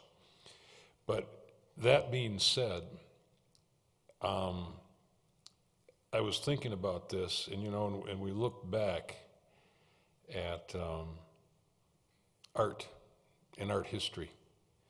And at some point in time, I bet you about 110% of it was all based on somebody's largesse, if that's the right word. I mean, they went to the king, they went to the pope, they went to somebody and got sponsors. I'm not sure we're quite in that league yet, but I would be in favor of pursuing more information at this time before we get down to promising money. I would also ask that you perhaps seek some business partners within the existing confines of the cities. For instance, I noticed Local Works is represented tonight. Perhaps they might be willing to forego some of their budget to help with the feasibility study. I think probably better served there than some of the things that we do as far as creating a lasting impact on the city. But I would perhaps suggest that we explore a correlation of some of the money that we already have in our budget for development of things, and perhaps we can eke out a few dollars there without having to, and get a coalition. Maybe the council gives some, 2020 gives some, Wheat Ridge Business District, if it works within the confines of their constitution, could help work with this project. I think if we get a cooperative effort from all of these groups that are supposed to be in charge of developing the city and developing our image, it would help broaden your base, and it wouldn't just be the Cultural Commission pushing for something, but you'd get a lot better, a lot broader base of support in the community if we can work on some of those coalitions. The various members of the Cultural Commission have started reaching out to a number of different people. When we first started talking about this, we recognized the fact that it would have to be community-based. And the purpose of coming to City Council tonight is to introduce everyone here to the concept of what we are talking about, how we would like to proceed. And yes, we would love to have it community-based. We would love to have all sorts of different organizations involved, developers, business owners, many different venues. We did bring in Local Works right from the start, and the director is here supporting us. Not that she's ready to write a check, but the support of, let's look at this. This could be a very strong community venue. And so that is what we want to do, exactly what you are speaking of, and exactly, Christy, what you are speaking of. And it is our goal to inform City Council that this is what we are working towards. And we will, as the Cultural Commission, continue to pursue it, to pursue partners, to pursue other people that would like to come along for the ride, so to speak, with us. And it is our goal also to have City Council be aware of this, know that we're excited about it, and to also start talking about it, because the more people that can talk about it, the more resources will come to the surface. And that just leads then to a successful project, whatever that may be. So we are at the ground level starting to look at it. We are hoping for City Council to encourage us and say, go forth and keep developing relationships. And we're hoping City Council will keep us in your mind when you are talking to various developers or organizations or venues about, this is the end goal. No, you cannot write a check tonight, and we wouldn't expect you to. But we do want you to be behind us in, let's seriously look at this. Let's bring in all those different people, all those different organizations, and then we'll know what's right. And with that, I thank you for listening to us tonight, and I thank you for any support and outside support as all of you are out in the community to talk about it. Thank you. Before we're done, I want to go to Mr. Urban. Thank you, Mr. Mayor. And I guess I don't want to consider Wheat Ridge a blank canvas, but in this project, we're kind of looking at a blank canvas, and so it's always difficult to figure out where to start. And I think this is one color or one medium to use, and there's trying to figure out where on the landscape it would go. And the one question I had as far as different ways to approach this is understanding what our other options are with respect to solidifying and codifying the arts community within the city, and understanding the costs and benefits of whether it's feasible to do a creative arts, a creative district, a certified creative district, or whether there's other tools that we need to be looking at, and understanding that sort of before we look into a feasibility study to make sure that that's the best tool to be using to paint our canvas. So that's one of the questions that I am not really understanding at this point, as far as what other tools might be available to us, not necessarily competitors or other options like that, but just trying to figure out what's the best first step in solidifying this and giving us the best chance at success. And to speak to the Fruitvale project, there were several feasibility studies done, and the reason that the project that was presented was completed was because the capital stack for that particular project was the only one that was available, and the gentleman that came to speak spoke without any money behind him, which is pretty easy to do. So that's something that we got to keep in mind, is that anybody can paint a good picture, but can they sell it? So that's what I think we want to look at as well, is as much as 25,000 to me seems like a huge chunk of change, what is the net end result of increasing our arts community within the city, and how does that help with economic development? Because as you look at Ridgeway, they might have 900 permanent residents, but they have several thousand seasonal residents in a very large region that is very arts-centered. So it's important to kind of look at those aspects of it. So I'm not in any way opposed to spending the money to do this project, but I want to make sure before we do that this is the best step forward for us, and the best way to spend what limited money that we have. And at this point, just looking at the budget, I don't know that we have any money dedicated for a feasibility project of this kind, but I'd rely on staff to tell us exactly where that might come from. And so I'm supportive of continuing to push for sort of codifying and coalescing our arts community, and I think a project like this would help do that, but I just need to make sure we're going in the right direction. And Mr. Matthews, did you have a follow-up? Well, if everyone's kind of ready for consensus, I'd at least perhaps like to just either offer it as a consensus or just kind of a organizational statement. I would be in favor of consensus to commission the Cultural Commission, if you would, that we're in favor of pursuing getting more information on this issue, and that you go forth and multiply in the city and find folks and more support, and perhaps even not just financial but moral support, and then come back to us with a preliminary report on your findings on, you've got, the 2020 or Local Works business district, what have you, are all in favor.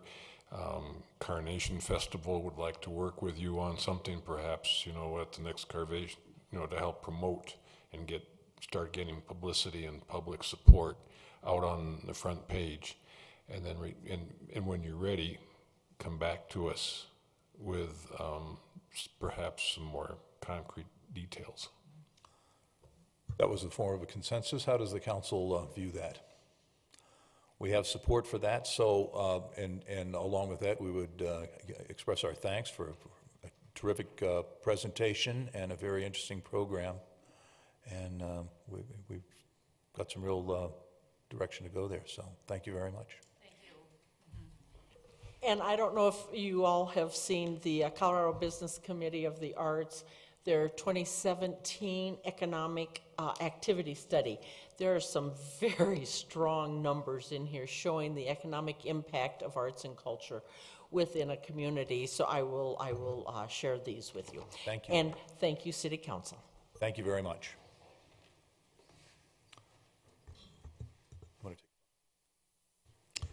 Before we go on to item number 3, I'd like to take about a 5 to 7 minute recess.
Okay, well, let us reconvene our City Council study session for February 14th.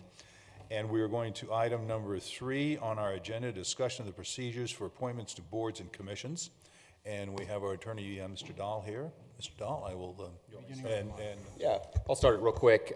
So we, our annual board and commission reappointments are coming up. We have that scheduled for, oh shoot, I had that open here. I think February 25th, yeah, because we have a number of them expiring in March. And the city clerk's office provided me with the spreadsheet that's in your packet.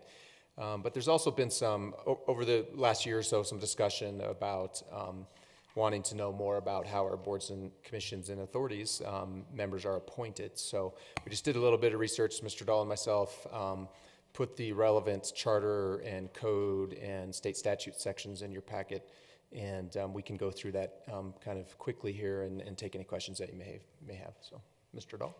Sure, sort of an outline for structure, pardon me, that you start obviously in Wheat Ridge and with the charter.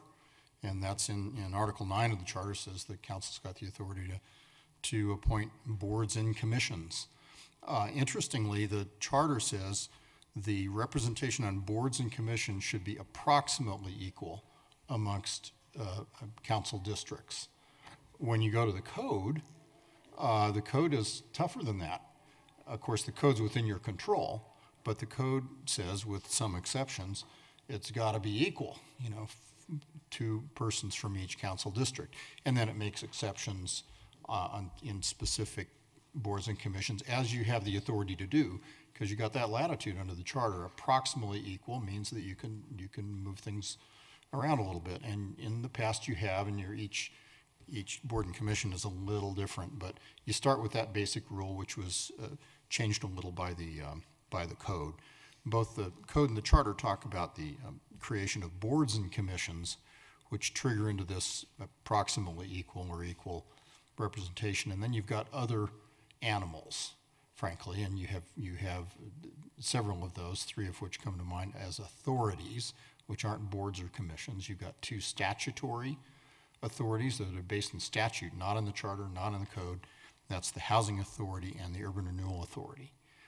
Now, the Urban Renewal Authority has a code parallel as well, and that code parallel that kind of parrots the statute in terms of membership. And then you have the Liquor Authority, which is not a statutory animal.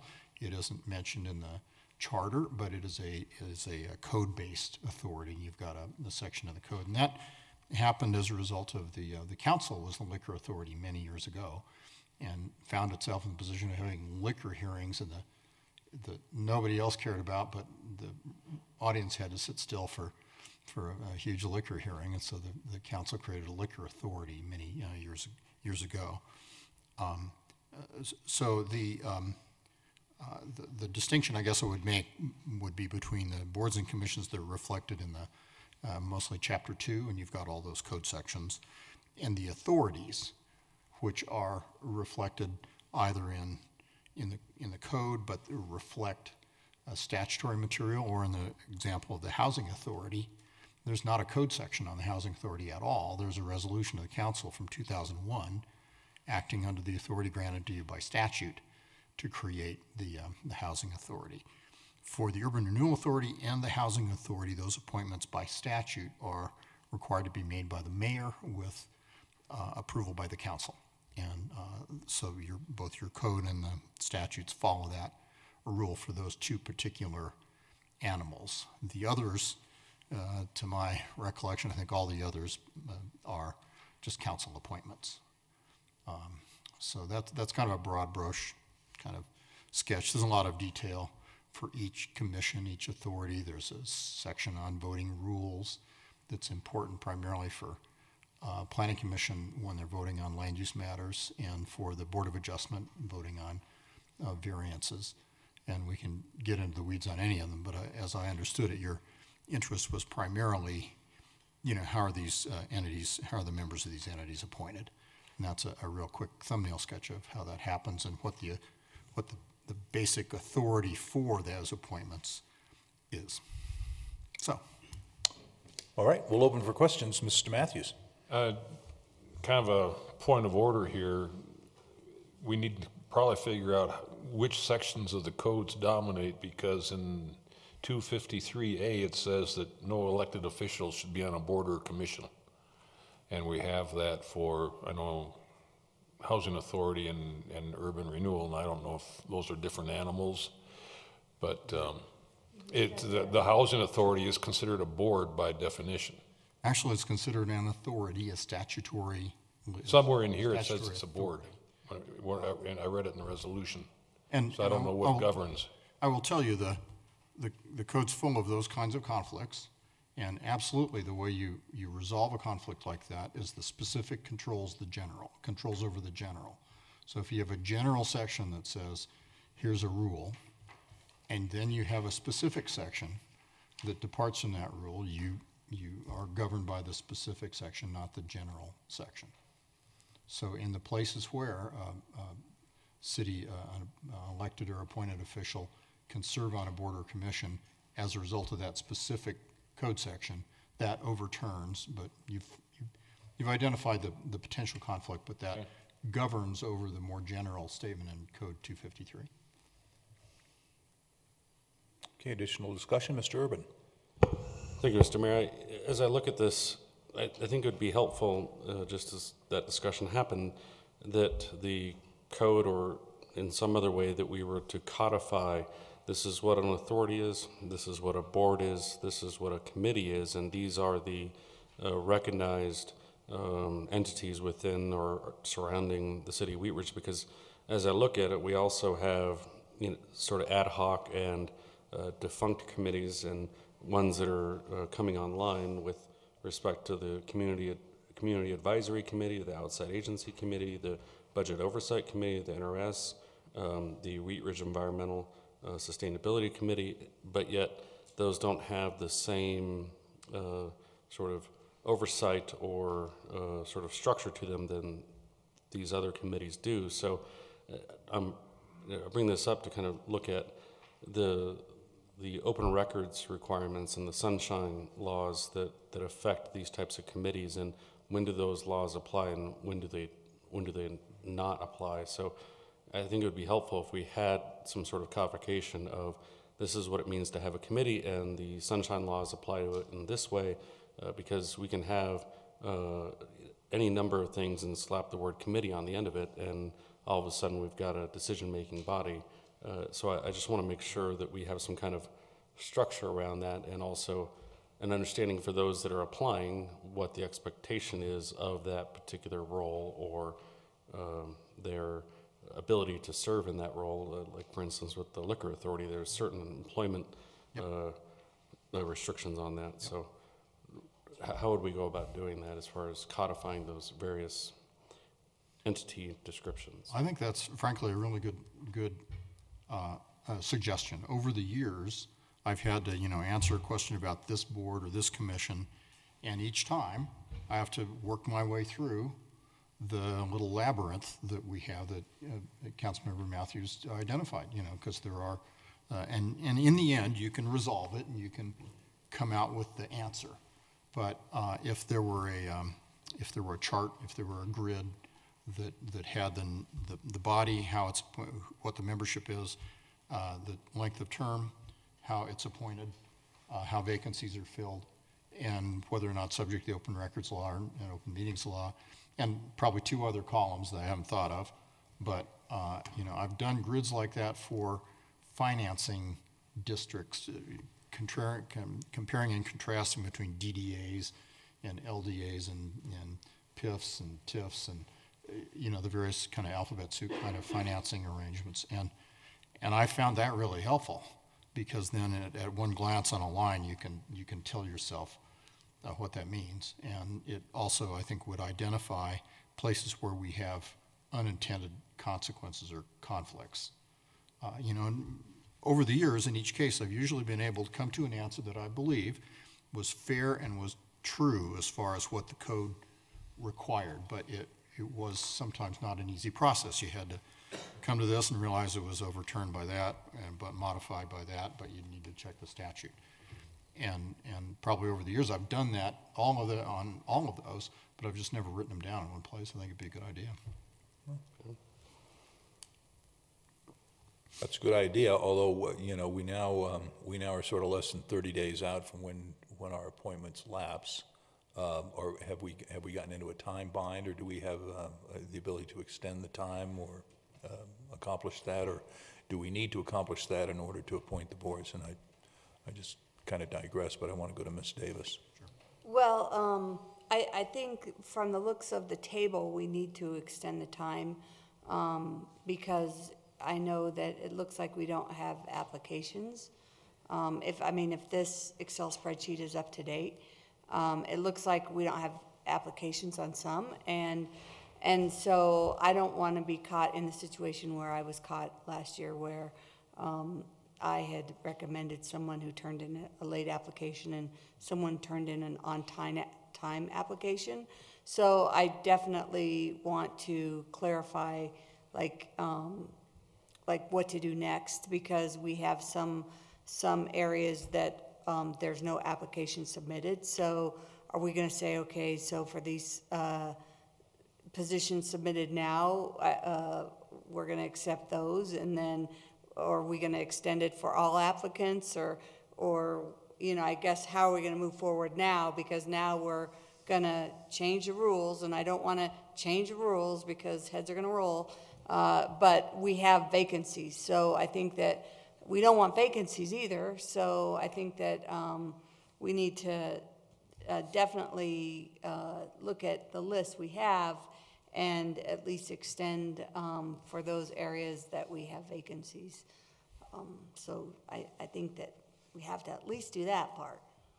I don't perceive, and others may feel differently, but I don't perceive that creating this grid that says, here's the structure of appointments and how they're made, et cetera, has to happen before your the vacancy filling cycle. No, I has agree. To be addressed. You know, because by and large, I think the staff and city clerk's office is pretty good about knowing what the requirements are for membership. You certainly could choose to extend the schedule for those boards and commissions for which you don't have applications, or you're going to feel that you're sitting up on the dais without enough people to consider for appointment. Separate question almost. Yeah, I agree, but I think also extending the schedule, how are we going to handle that, because we're changing the rules. Well, I don't think we're changing the rules, and I think what the chart or the matrix that Mr. Dahl is talking about would be just really no, I'm not talking about the chart. So okay. I'm sorry, I brought something else up, so I don't mean to do that. But I think that speaking of deadlines, our deadline is up and we still have vacancies and we don't have applications. So I'm sorry, I was speaking to something else. So our deadline was February 1st and we don't have applicants in some of the areas. And to answer your earlier question, Christy, that I did get an updated spreadsheet from the deputy city clerk this morning. So there's a couple more applications, but yeah, there's still quite a few vacancies. Mr. Keeter. First, I was just, I was aware of at least one application that came in after the spreadsheet, so what Patrick was saying. But as to the question as to do you extend everything or just the ones that you don't have applicants for, my understanding is that the Liquor Authority's been having real problems filling the positions recently, and that they've actually not had quorums at some times, and so that that almost sounds like it may be a particular nut to crack that may need some kind of extra measures, whether it's fiddling around the district requirements, like Jerry was saying. But so I guess my initial thought is that for the positions that we have applicants, that we proceed as planned, and then take stock of what we have left and what we might have to do to try to encourage people to participate. Mr. Matthews? Is there any statutory rule that would say we can't, like as Councilman was suggesting, elect people or appoint people now so those boards or committees will have the benefit of the membership they need, and then just say we are reopening for vacant positions again, and make a deadline of May 1st or something to give people time to whatever, or February, March, April 1st, and just set a new Re-advertise deadline for the positions. a new deadline so that, Sure. and then if we don't fill all the positions, then we advertise again for vacancies. Sure, when you think about it, if just because the term is ending and there's a vacancy, if you're not able to appoint it, it's still a vacancy, and you fill vacancies midterm, all the time. So really, it's just some leftover midterm vacancies, or really just vacancies that you fill, and we advertise those midterm. Nothing wrong with advertising another set of them. Regarding liquor authority, another thing for council to consider, it doesn't have to be at any particular time, is many cities go to hearing officers rather than the full-blown liquor authority, and just hire someone as a hearing officer to hear liquor cases.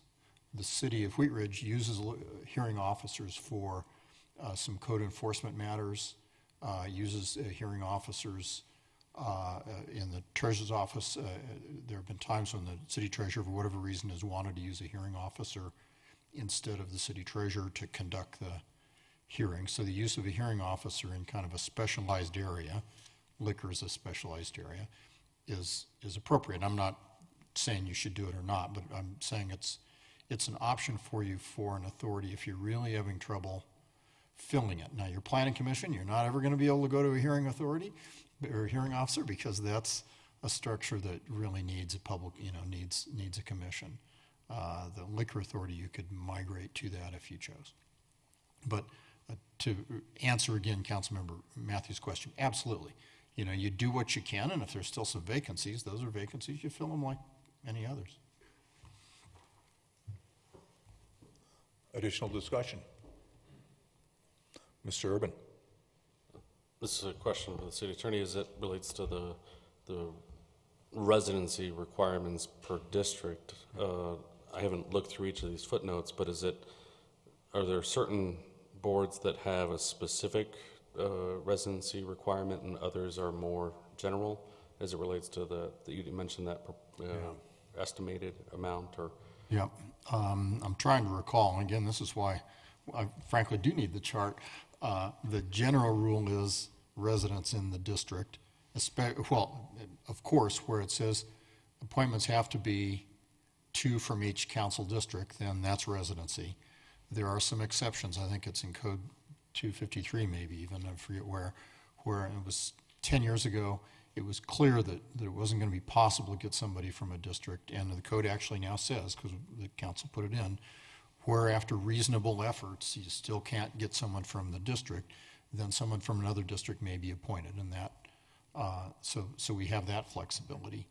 There are a few situations where, for example, at Urban Renewal Authority, I believe there's a non-resident business owner that is permitted to be on. So that's an example again of you taking the flexibility the charter gives you when it says approximately equal, and applying it in circumstances like the Urban Renewal Authority where you really do need to adjust it a little bit. I continue to draw, because the charter draws a distinction between boards and commissions and other kinds of animals, and those other kinds of animals would not, except if you provide by code, and many times you have, would not have to be equal representation from districts. That's a time-honored and important tradition in Wheat Ridge that I wouldn't ever suggest you depart from. I think it serves you well, but you're not required to stick with that, and you have some code flexibility, which you've used, and you could use more of it. okay. And Is that even the case for the liquor authority? So if, Yeah, it's not the case for the liquor authority. For a liquor authority, you could populate it almost in any way you want it. I wouldn't recommend that it be anyone other than a Wheat Ridge resident on the liquor authority, but it wouldn't have to be. You'd have to change your code section, which right now says, 2 from each council district, I believe. Let's see. so it doesn't allow the same as it would for boards and commissions? Yeah, for the liquor authority, you could depart from that entirely. In the code, you've stuck with that rule, but you're not required to stick with that rule. You could have, instead of 8 members, you could have 5, and instead of, you could make any change you like, or you can go to a hearing officer. Because it's an authority, not a quote board or commission, and the charter language on boards and commissions is specific to them. Okay, so let me clarify, because we had an applicant that applied, but our position's open for the liquor authority.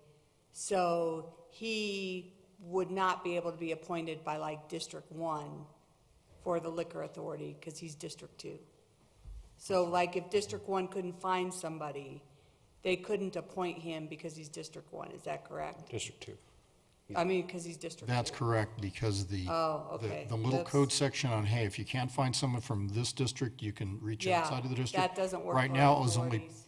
only speaks to boards and commissions. That's, okay, I'll have So to- you could do one of two things. You could expand that to say boards, commissions, and any other authority or committee, or et cetera, which otherwise has residency requirements, and then you give yourself that flexibility, or you just tinker around with the code section on the liquor authority itself, either way. Okay, I'll have to email him. Mr. Urban? To that point, though, that code would be speaking of those formed and directed by the city, and even if you were to put the word authority in, it wouldn't apply to the housing authority or the urban renewal authority because they're not a part of the city. Well, their membership and appointment is governed by statute. Sure.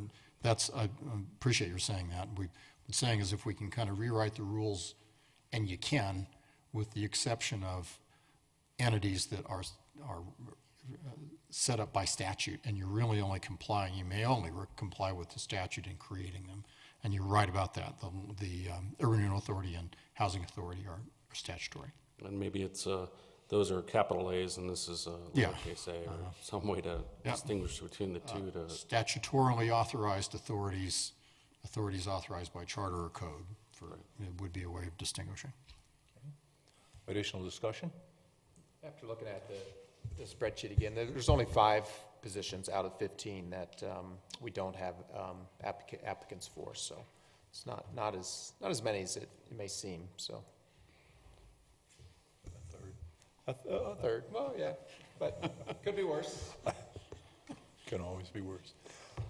Additional discussion? Mr. Urban? As it relates to the liquor authority, there's that employment requirement, and I understand the basis for that, but is that a statutorily defined basis, or what is the genesis of those requirements?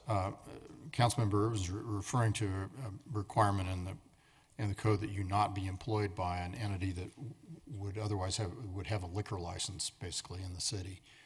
I'm not sure. I can hazard a pretty good guess that would be statutory, because you'd have licensees on the authority they'd have to do one of two things: vote to either approve or not approve a license of a competitor, or recuse themselves all the time. Mm-hmm. I'm happy to check and see if there's a statutory basis. I would say even if there isn't, I think it's a good rule. And I do too, and I'm just sort of trying to understand the lack of interest in serving on boards or commissions, or is it just what are the obstacles to get people on there? And I'm not looking to remove that, and I understand the basis of that, but trying to understand people's motivations to apply and the lack of interest to participate, and that just to me seems trying to understand the various obstacles there, and I don't know if that's one of them or not, but I get it why that's the case, and I don't know if there's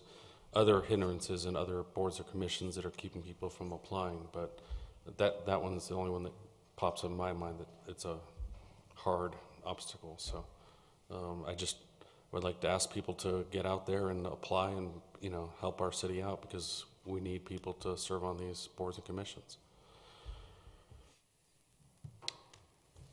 Additional discussion?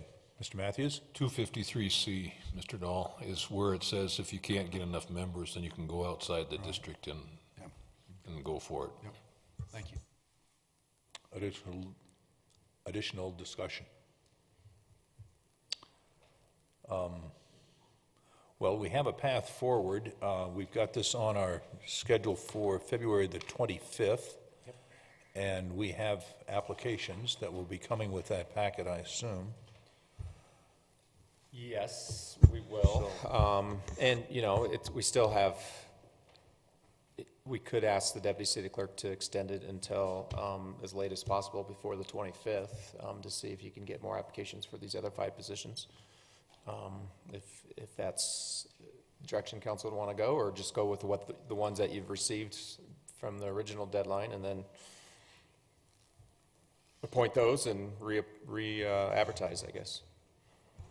Is there discussion on that? Mr. Pond and then Mr. Urban. Well, maybe it's a combination. I would prefer to try to extend, and maybe I'm missing the updated list, but I still believe there's, you know, one in District 3 for Planning Commission, perhaps that's not responded. I think that's an important one to get back out there. I have attempted to inquire from some of the last year's applicants, and so still waiting on that. To the extent that we don't get to the finish line, then, you know, I guess per this discussion, I'd be asking to leave that vacant until, and to ask for, to re-ask for applications with a new deadline to try to extend an invitation versus filling the position with a different, from a different district. Mr. Urban? As far as extending the current application deadline, if it's for the February 25th meeting, I think the Monday before that would be an acceptable deadline. That gives the deputy a chance to coalesce those and then get them into the packet for that Thursday. But that would be sort of the latest I think we would want to have that. Mr. Keeter? Just for clarity, are we just talking about extending the deadline for positions that there were no applications for, or is it reopening everything so that people can submit? That's a good question. I guess since I have the floor, I think I would be more inclined towards the former and not potentially penalize people who have already come out and shown their interest for positions, and that for those that we consider the application period closed, but for where there hasn't been any interest, that we at least consider extending it. Okay. So we would sort of re-advertise for positions that we have not received applications for. Ms. Davis? Well, and I would agree, because if we're going to be consistent, that's what we have to do, because that's what we did the last time, because I know that I had nominated an application that was late, and we did not accept it because it was late over another one. So I think that that's to be consistent. If we're going to be consistent, that's how we have to do it. Mr. Matthews? I agree. And I mean, I don't think the advertising is any great.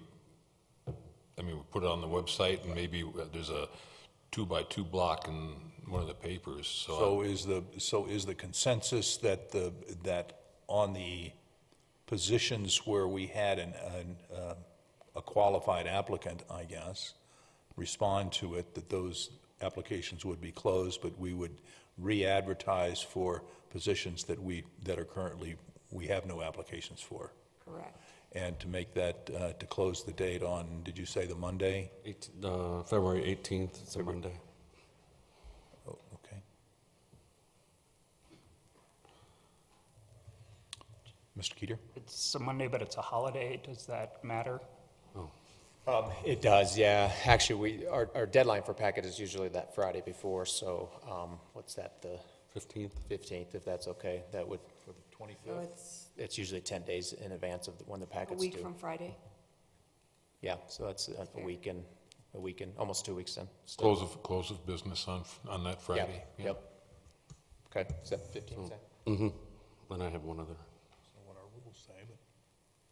It's not what our rules say? Yeah, that's when packet things are due. Okay. Yep.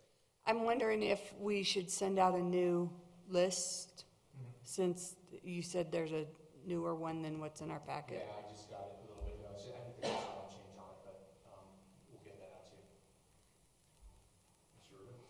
to you. Going back to what Jerry Dahl had mentioned about the code section that dealt with the allowing of applicants from other districts to serve on other boards and commissions, I would like us to consider, and I don't know what the best method to be to put this in, but as far as allowing applicants from other districts to serve in other positions that we don't have applicants for, specifically on the liquor authority and any other entity that we have that isn't included in the current language, excluding the housing authority and the urban renewal authority as statutory. Mr. Matthews? Do we have to clean up too what happens there after their first term if they're out of district? Does that position, even though they may want to reapply in the next election or the next appointment period, but because, I don't think they should be grandfathered in necessarily, that position needs to be shown as a vacancy. Absolutely. And then if it's not filled again, And it would be. then they could reapply themselves, but. I agree. The way that code section's been applied, to my knowledge, has been for that term. You're from out of district, and that's great. When that term ends, it's a vacancy again, and you may well reapply, but if there are people applying within the district that are qualified, you're not eligible to be appointed. If there's going to be a rule, there should be a rule, and the exception is pretty limited as you described. Mr. Keeter? Patrick, are there any openings for which there are multiple applicants for a single? Yeah. There is, on the newest list, there is maybe just one for Liquor Authority in District 2. The current board member, authority member has reapplied, and there's also an application for that position. And also for Planning Commission District 2, same thing. I guess to follow up That's it. a bit on Mr. Urban, we may consider, if we don't get qualified applicants for another district, but we have somebody from, for example, District 2 who has shown interest in serving, we may consider using the kind of waiver procedure to at least get somebody who's expressed an interest in participating on the board. The only problem is that one's an authority, so he'd have to change the rules first. So I guess that's my question as far as timing is concerned, is that while we're seeking other applicants at the present, we don't have any, and that code provision doesn't apply to authorities. And I guess what I'm asking for is that we extend that ability to allow individuals to sit in a district seat that is not theirs until such time as their term ends and there's an applicant from that district that is duly eligible to serve in that position. And that wouldn't necessarily be contingent on this, but it would help this sort of bottleneck here, that we have applicants that we can't consider because they're not in the right district, and we're not looking to make them permanent, but if they could serve until the term ends, and then if there's a more eligible applicant from that actual district, then those would be considered prior to the existing one. And I don't know if we need to, would that be in the form of an ordinance that we would need to amend the code with? Yeah, you could pretty easily amend 253C to right now it says members of boards and commissions, or just change the language boards, commissions, and for that one portion of it, say boards, commissions, and authorities, exclusive of housing authority and URA. Mm-hmm. So I'd like to make a consensus that we direct the city attorney to draft that and that we bring it forward as soon as possible. Well, I'd almost want to wait to see if the districts find somebody first before we do that, though. I mean, if there's a couple people that are going to go and try and find somebody, sure, I don't want to draft that up. Because I feel bad because I know Lenny has asked for the position a few times, but I don't want to draft that up if we've got council people that are going to it seems like try to fill it. The liquor authority was somewhat excluded from that, not necessarily intentionally, but unintentionally, and there may be other situations. The reason that why we did that for the boards and commissions was for this same reason that happened previously. So logic would suggest that it's going to happen again at some point. And let's say that we do get applicants and we don't need that, then that could be a vote taken on the dais as to whether this Yeah, is I'm an- fine in general just doing it, yeah, to change those, to make that change, that the authority could work, that the liquor authority can. Mr. Matthews?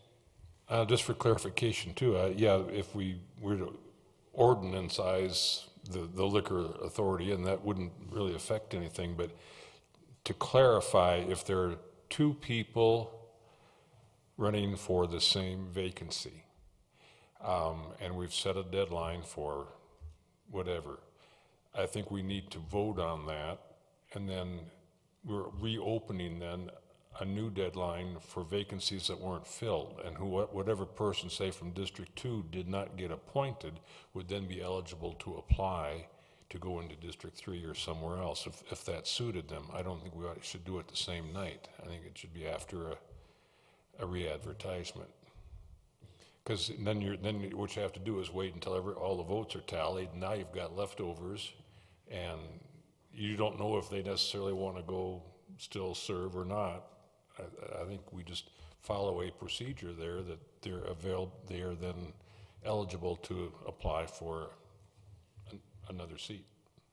And if someone else from District 3 would also apply that had not applied before, then they're still ineligible, but they could always apply for District 1 if there was still a vacancy there. I think we have to close it off. So Do we need to change any of our rules in order to enact that, or is that the way it is? That's the way it is for everything but the liquor authority. Okay. Because they're an authority, not a board or commission under that. So if you want to change that for the liquor authority, we can either do it in Code 253, or we could do it over in the code section specific to the liquor authority. And is it the consensus of the council to deal with the liquor authority as an authority to make it more like a board and commission? Yes. Okay. Okay. And should we leave that to our attorney to decide what location would be most appropriate to put that legislation? Yeah, so as far as timing is concerned, would that be something that would be drafted into ordinance form and presented when? Sure, I can do that promptly. It's an easy change. Janelle has something. Well, I just wanted to share that currently on the Liquor Authority, we have a man who, well, what happened was several years ago, there was a resignation in District 4, and we advertised and advertised and advertised, and no one from District 4, we couldn't get anybody, and finally there was a man from District 2. We talked to him about it, and so he applied, and then he was appointed to that vacancy, and then the next time when there was application, there was nobody applied for that spot again in District 4, so he's still on there.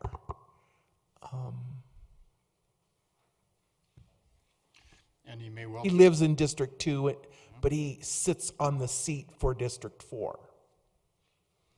And again, I think that addresses what we were talking about, is that actually becomes a vacancy at the end of the term.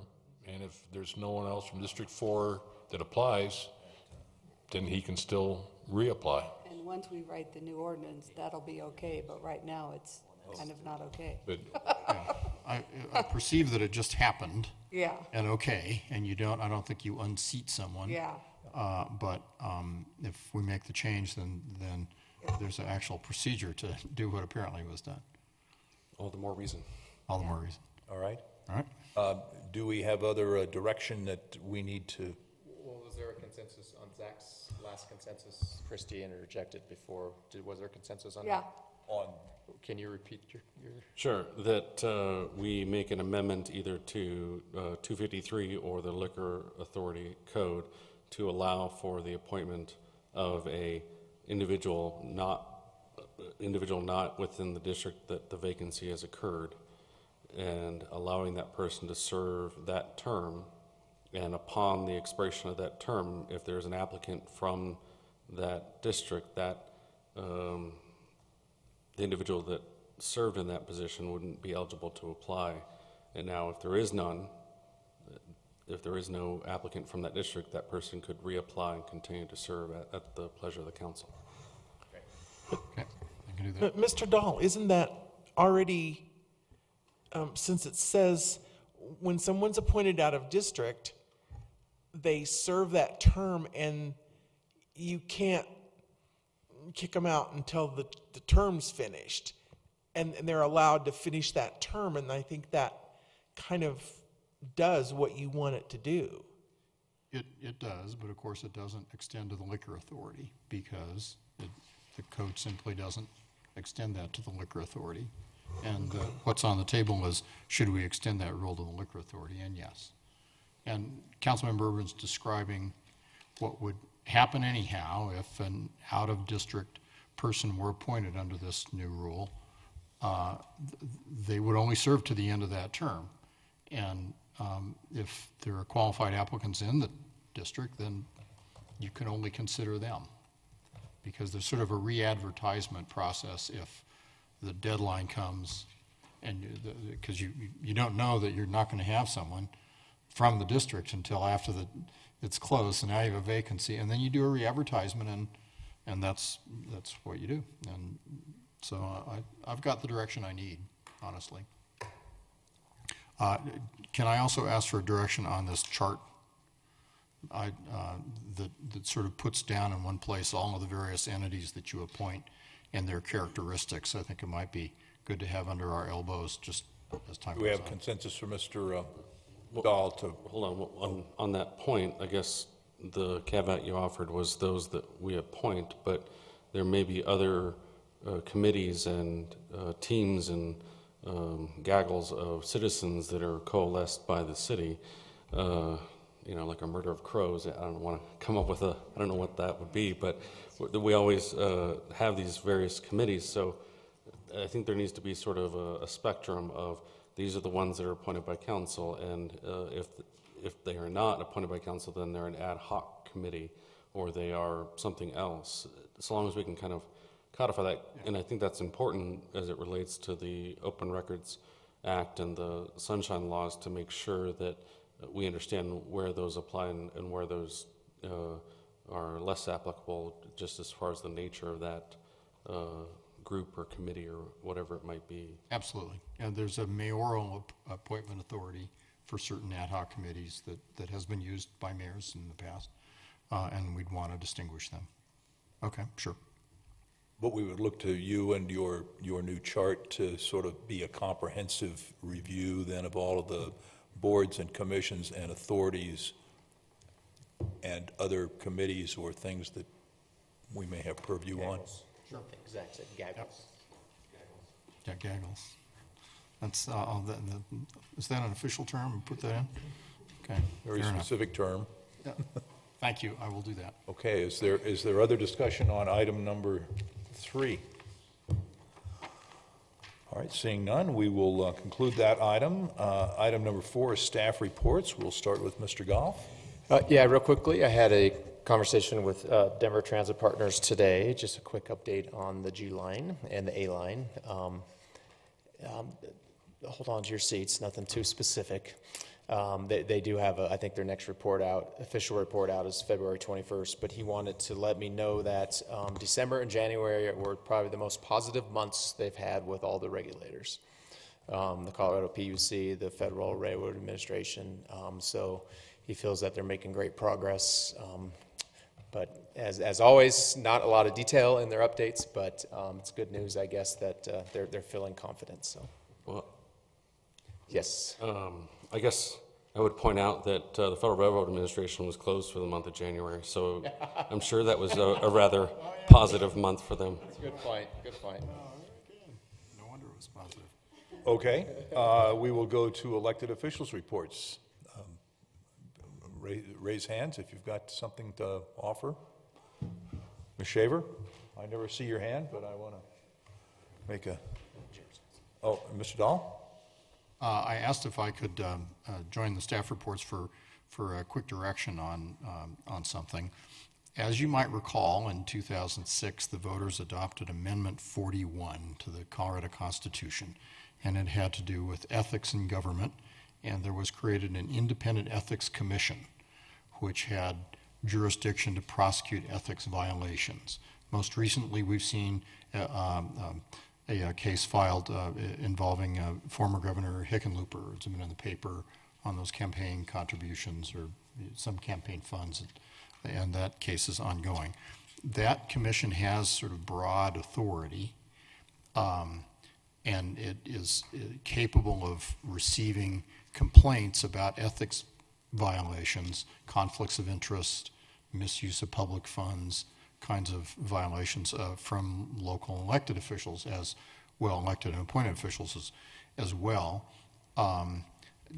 It contains an exception for home rule cities, though, which is good, and says it doesn't apply to a home rule city that has adopted a charter, ordinance, or resolution on the subjects addressed by this amendment. So if you've got your own, to kind of simplify, if you've got your own ethics code and conflict of interest code, the Independent Ethics Commission doesn't have jurisdiction. This has meaning for the city. Just within the last month, the mayor of Glendale, Colorado, Mike Donovan, was the subject of a complaint brought to the Independent Ethics Commission by a citizen in Glendale alleging some kind of impropriety in office. And Glendale has its own ethics code.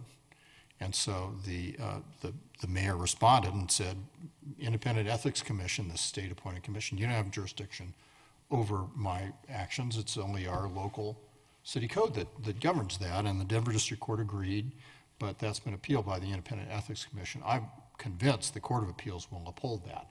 So what we remember from this is you're fine as a home rule city if you've got your own system. Well, Wheat Ridge doesn't.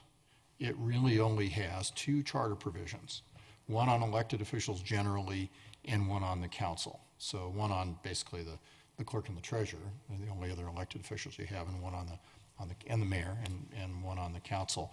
And they're really short. And they just say that you can't be interested in a contract, or vote on a contract with the city, and you can't be employed by the city. And if you are, you have to disclose it, and the council takes some kind of action. But that really doesn't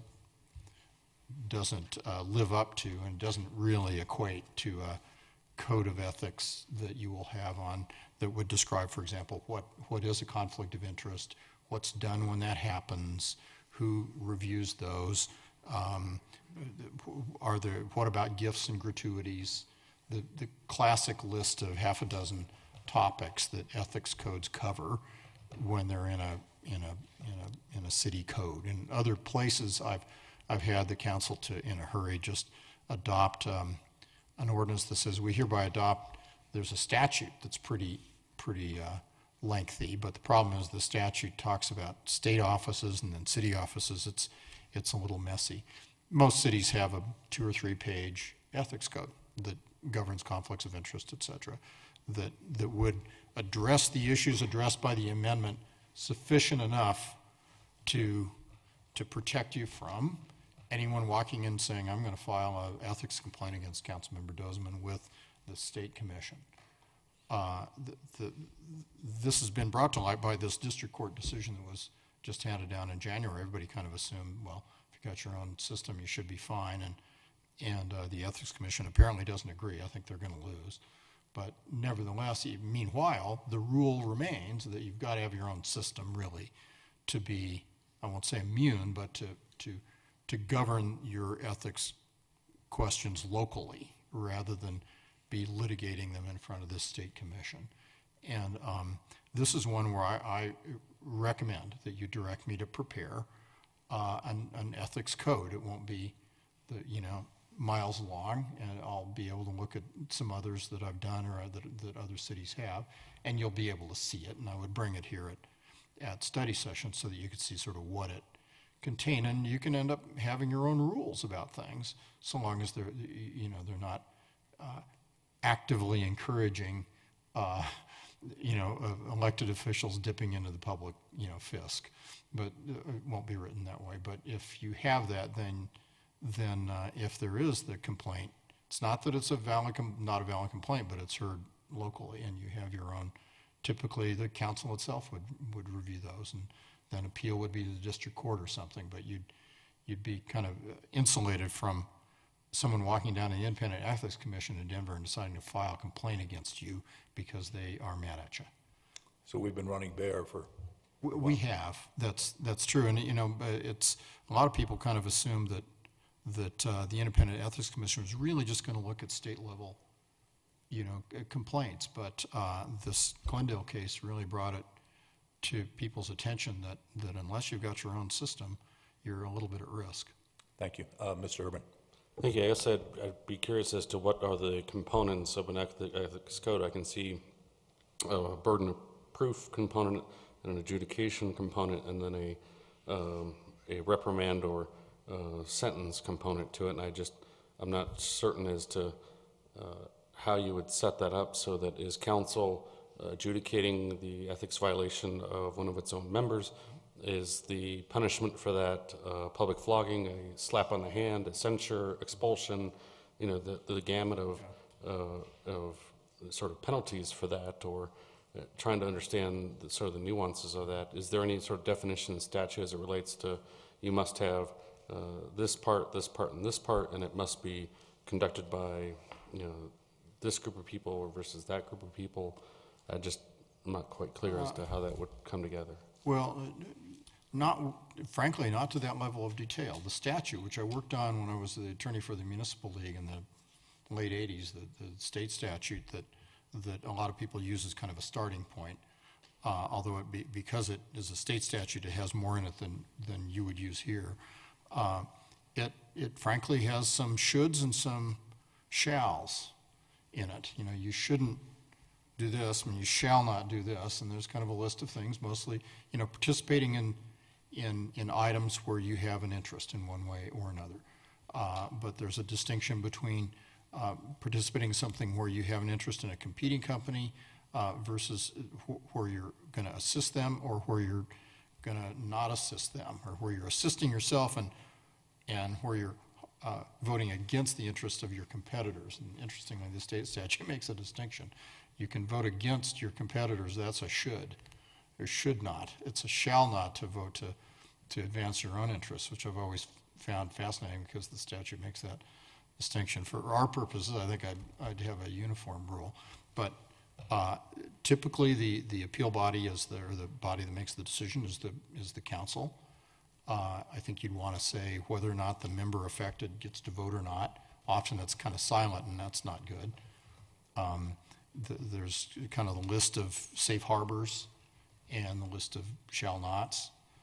What I'd be inclined to do is maybe develop less of an ordinance and more of a term sheet for what that ethics code would look like. And I think that'd be easier for you to absorb, pretty easy for you to give me direction on, and I can turn that into an ordinance.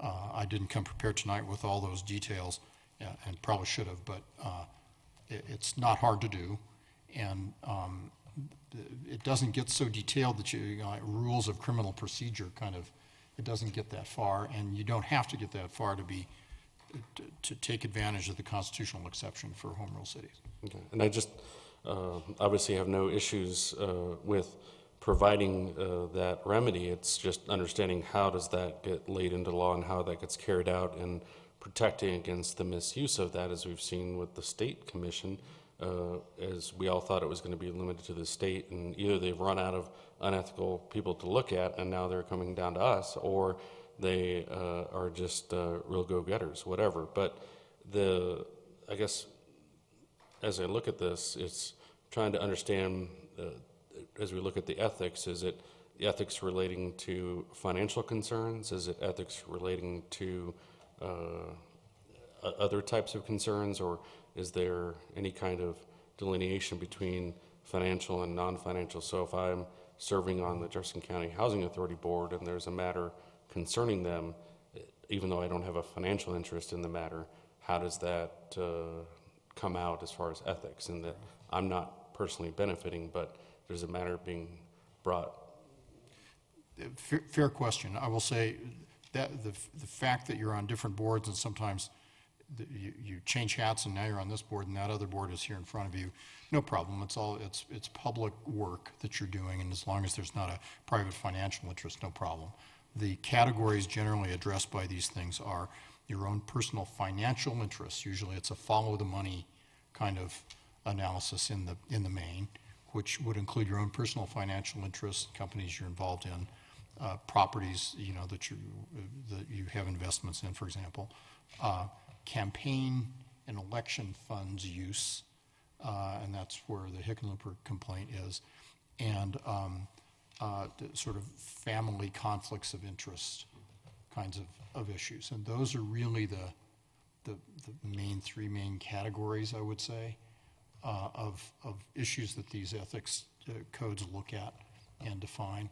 And the other relationships you have in the community and with other groups that come to the council that primarily aren't financial, that really, when you look not only at the statute but the case law, it's really a follow the money, I'm using all the president's men analogy. Those of you that were in the parking garage, follow the money. Remember that? That's where it's from. That's once you've addressed that, you've gotten most of it done. And I'm happy to give you some examples in a way that you can get a sense of this isn't a giant. It won't envelop your entire lives and roles as public officials at all. So is it the consensus of the council that we should have our attorney, just let's call him Deep Throat, work on a conflict of interest? It was Hal Holbrook. Okay. Okay. All right. Is that all right? There is a consensus on that, so thank you very much, Mr. Dahl. Okay. Any other business? I will, next Saturday, a second Saturday with the mayor, 9 o'clock, Vinola's Restaurant. If you'd love to come, I'd love to have you. So come and we'll talk. And if there's no more business, we'll stand adjourned. Thank you.